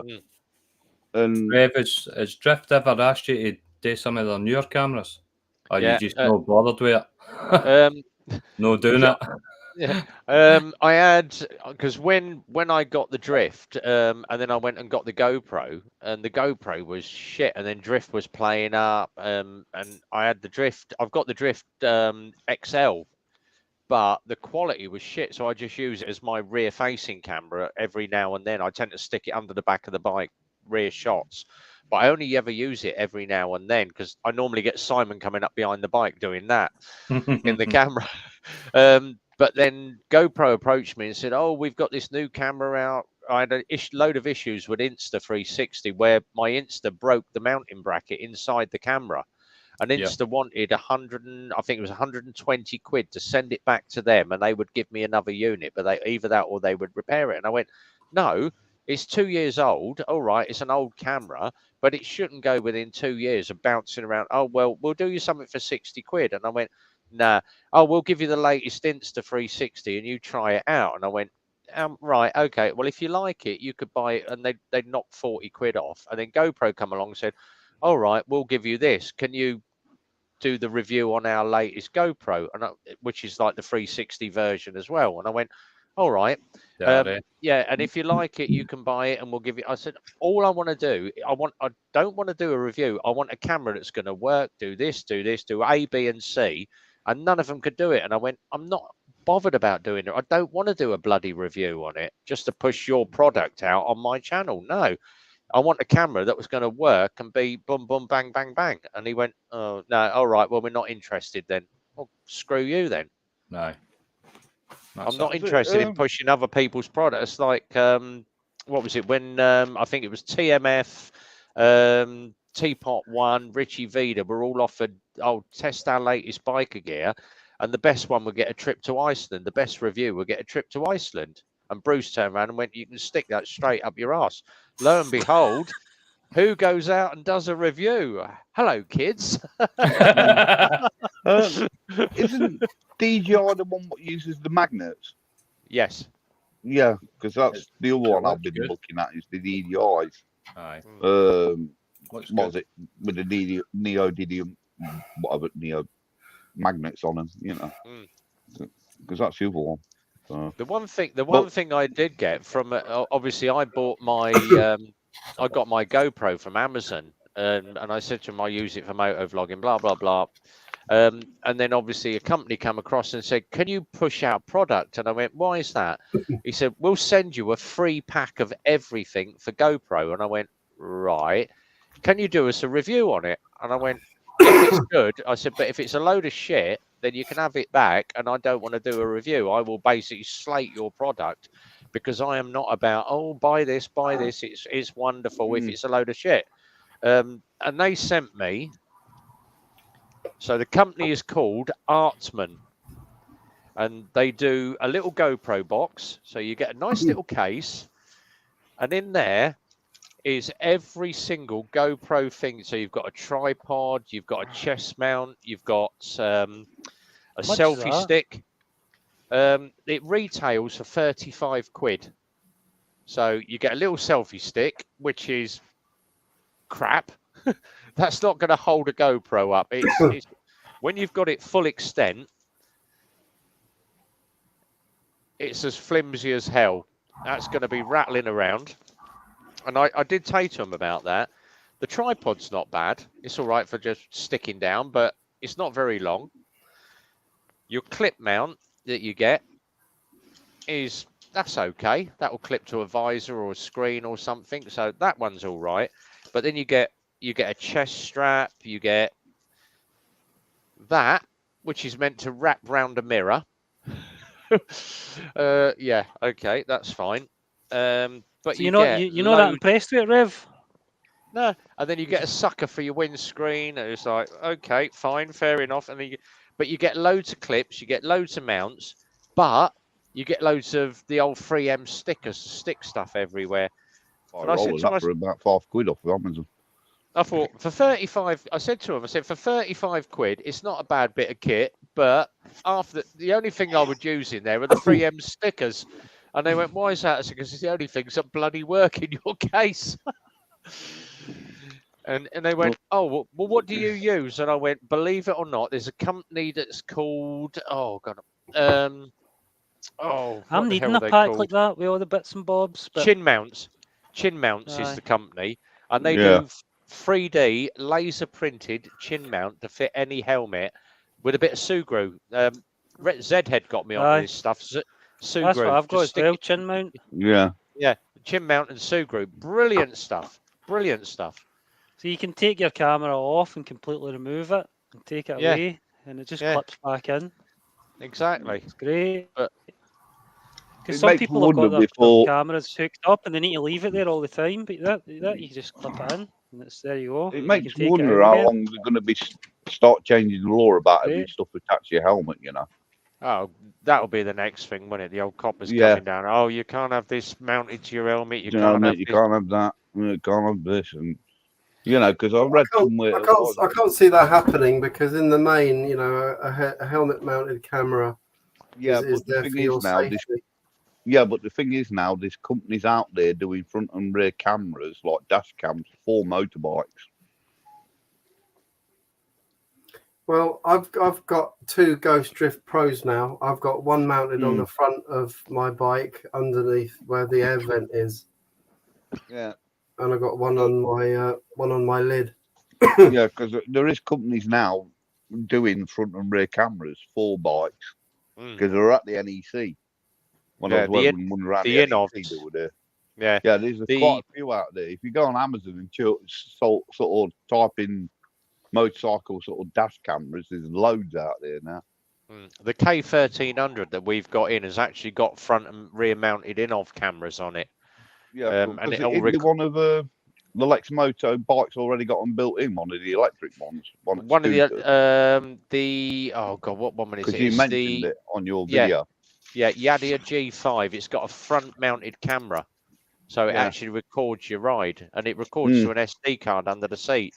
So you can just pull the SD card out, take it home, and you've got all your ride recorded. But the reason they did that was for insurance purposes. Yeah. But great Well, idea. I'm saying. It's the cameras now getting smaller and smaller and smaller. You know, like you say, some bikes come with them fitted, and like I say, you can get enough front and rear cameras now to fit on your bike. Yeah. I'd like to invent a camera that blurs out your speedo automatically. There's that's called gaffer tape, isn't it? There was a guy that was he actually there's a good YouTube video on it, how to actually blur. He said you don't need to go on your editing app and blur your clocks out or put a sticker over your clock. They actually do this they do this like 3D film, and it's actually reflective film but you can actually look down and see your clocks. But when you catch it from anything more than 10 degrees, it just becomes shiny and you can't see your clocks. So I'll you have the to link actually, to that, please. yeah, there's a video on it. If you Google or go on YouTube, how to blur your Speedo. There was a video on it, and the guy said you can buy this tape, and it's like a reflective. It's the same stuff that you'd get for like your one-way mirrors, very similar to that, but it can only be seen. Your clocks can only be seen from dead on, exactly on top. As soon as you move more than 10 degrees, you get a blur. It's like that technology where they've got the in-car entertainment, where the driver can only see the normal stuff like your display, but the passengers can then see the telly. There's a filter for GoPro 9 and above that you change the lens on your GoPro that'll take your speedo out the equation. It's GoPro 9 and above. Hey. See, now, I'd love a GoPro, but I've heard so many bad things about them. They've got so many reliability issues, and it surprises me considering A, how long they've been going. That's B, it, how many polarized film. There are. That's it. Polarized film, yeah. Just so many people are just slating the GoPros at the moment, and I like the idea of what the GoPro does in the image stability side of it. The other thing with the GoPros is the battery life compared to a Drift. Oh, well, the drift, I get about 6 hours out of a Drift. Yeah. Where's the Darren? battery life on the Drifts lasts for bloody donkeys. Where, like About you say, 3 hours. GoPros, we're having to change the batteries, aren't you? Darren, if Darren wants to try a camera, pop over the garage, mate. That is the one that I use on the rear shot of the bike. I never ever use it. If you want to try that Drift out, now this is the newer version of the Drift. So the old Drift had you had to go in from the back of it. With this one, it's got the full size USB underneath it, so it's built into the bottom of the camera there. Darren, if you want to give me your Drift, I can sort that. I've had Drifts for the last sort of few years. You've got to stay up with the firmware issue. So try pairing it to your phone, go on the settings and update the firmware. That's why your Ghost won't power up. So it does photos, videos, everything. As soon as you literally click the button, off it goes into record mode. Yeah. And it But bleeps all the time. it's best to pair it to the phone so that you can test that you've got the camera set up, because there's a couple of different things on a Ghost that you set up for your view, and I have mine set up for, I think it's 130 degrees, so you get a wider camera angle, whereas the settings on there, if you have it on the dash cam mode, brings it in. But there's lots of settings on a Ghost that you really need to look at, and then it's important to stay up to date with the firmware. If you're up sausage, Darren, on Sunday, come and grab that off of me, mate. You can have it. Because I'll do what you do, Paul. I've got mine linked to my Mobi, my Drift. Yeah. Because I like to know what camera angle I've got as well. Because it's on top of my helmet, sometimes I knock it. So I can look at my phone when I'm stationary and pulled over and the engine switched off, and Mr. PC Plot ain't going to arrest me. So I can look at my phone and see what the angle of the camera is. Well, I was stupid enough. Or down the floor. I was stupid enough while at Oakley to leave mine on my helmet, and some arsehole came along and thought it'd be funny to twist my camera over 180 degrees. I got home to unload my footage, and it was all upside down. So I was, as you can imagine, not best pleased. Rotate it in the editing's upward. Yeah, well, that's like I didn't bother. I just scrapped it all in the end. I thought. I know someone that done that. Jay did that to the rear one when I was at Super Sausage. He was the person. I wasn't going to mention his name, but yeah, he was the one that did it to me. So you get a little arrow on the top that tells you this way is up. That sits under the bike normally. With it that way up. Is there a marker point? You got a marker point on it. Yeah, on the Drift Ghost S, it's not actually that one. If someone does it that way, you're recording up. There's a little arrow on it. Paul. Yeah.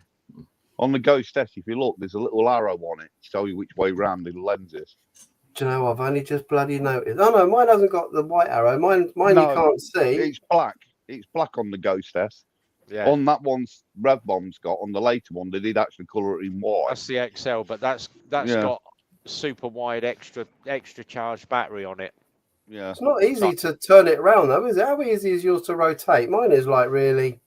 It's a bit, mine's a bit where are- stiff. It sort of clicks around as you turn it. No, mine don't click. It's Literally. oh, mine easy. don't move as easy as that.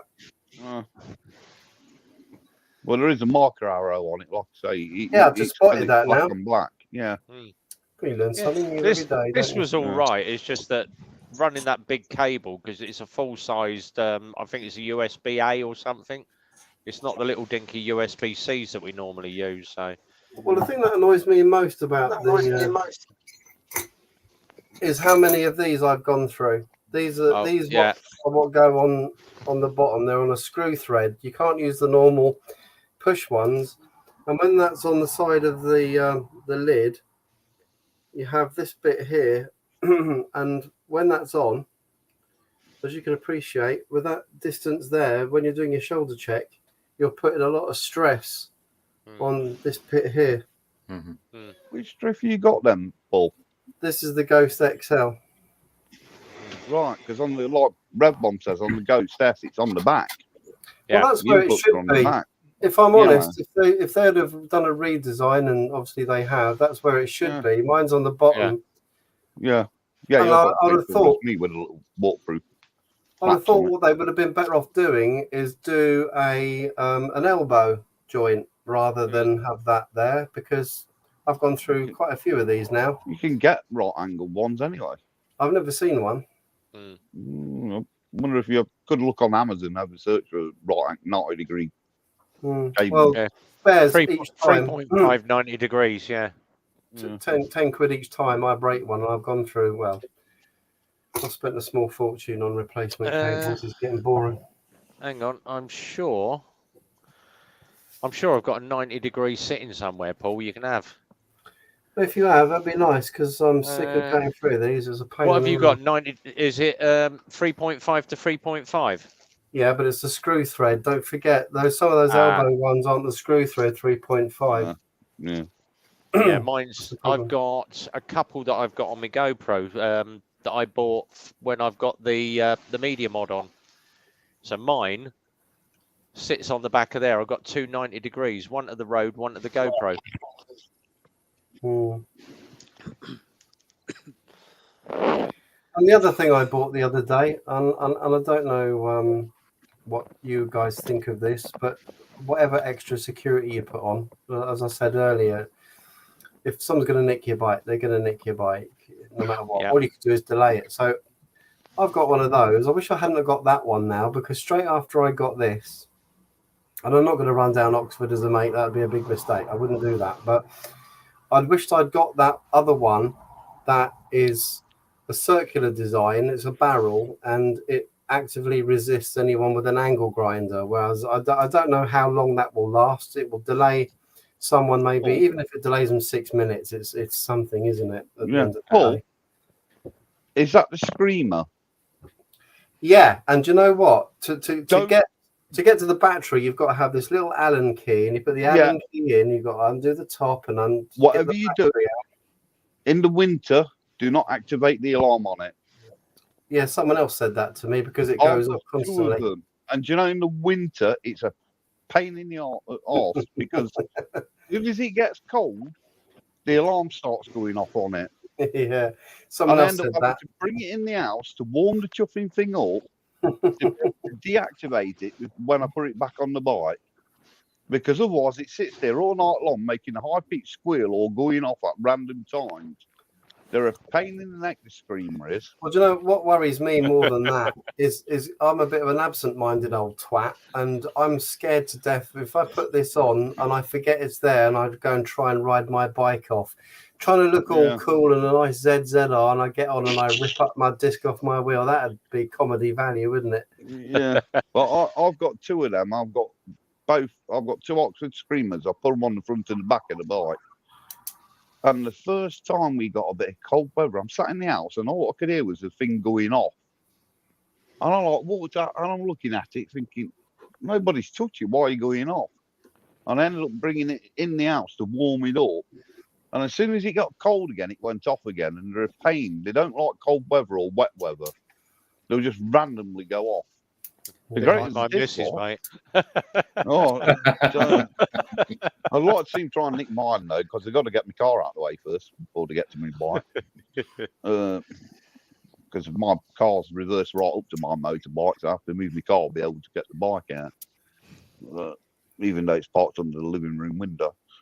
Well, with mine, I'd have to move it off a gravel driveway, get between two cars that are parked literally 2 feet apart. Yeah. Because I'm glad I've got a reversing camera on my car, because when I back up, I leave about an half-inch gap between my car and the bike. You know, and I've got 3 covers on my bike just to keep it nice and clean and out the weather. Right, guys, it is 10:15. I've been on for 2.25 hours, and I'm back at the garage at 5 o'clock in the morning. Oh, great day for me. So I'm going to start wrapping up. Paul, plans for the weekend? Nothing this weekend. It's going to be pissing down with rain. I was going to go out with a couple of people to Bournemouth. Other than that, because I feel so shit, I'm going to stay home and build my Lego Ducati. Oh, lovely. Well, if it's not raining, I should be up super sausage. Darren, I'll have the camera with me. If it's raining, I will drop the camera at the garage. So just pop in and see Phil next week, because I'm on holiday, or wait till next Sunday, Darren. Let us know that you pick the camera up for me. You're quite welcome. We'll have that and give it a try. Matt, plans for the weekend? Just going over to see my mum, and sort of generally, well, I'm going to get my chainsaw out and get rid of the tree. So get the chainsaw. All I heard was get the chainsaw out and get rid of your mum. I'm thinking the same thing. Well, my son's girlfriend wants to meet the grandma, so I'm taking them over to see my mum. I'll send you my wife's address. You can take the chainsaw around there if you like. Yeah, and then I've got a couple of trees what I want to get rid of, so I'm going to get the chainsaw out if the weather's all right, and get rid of them. So I've got some copper nails and stump killer and all that lot. So, do you know the good thing to use? Battery acid. Yeah.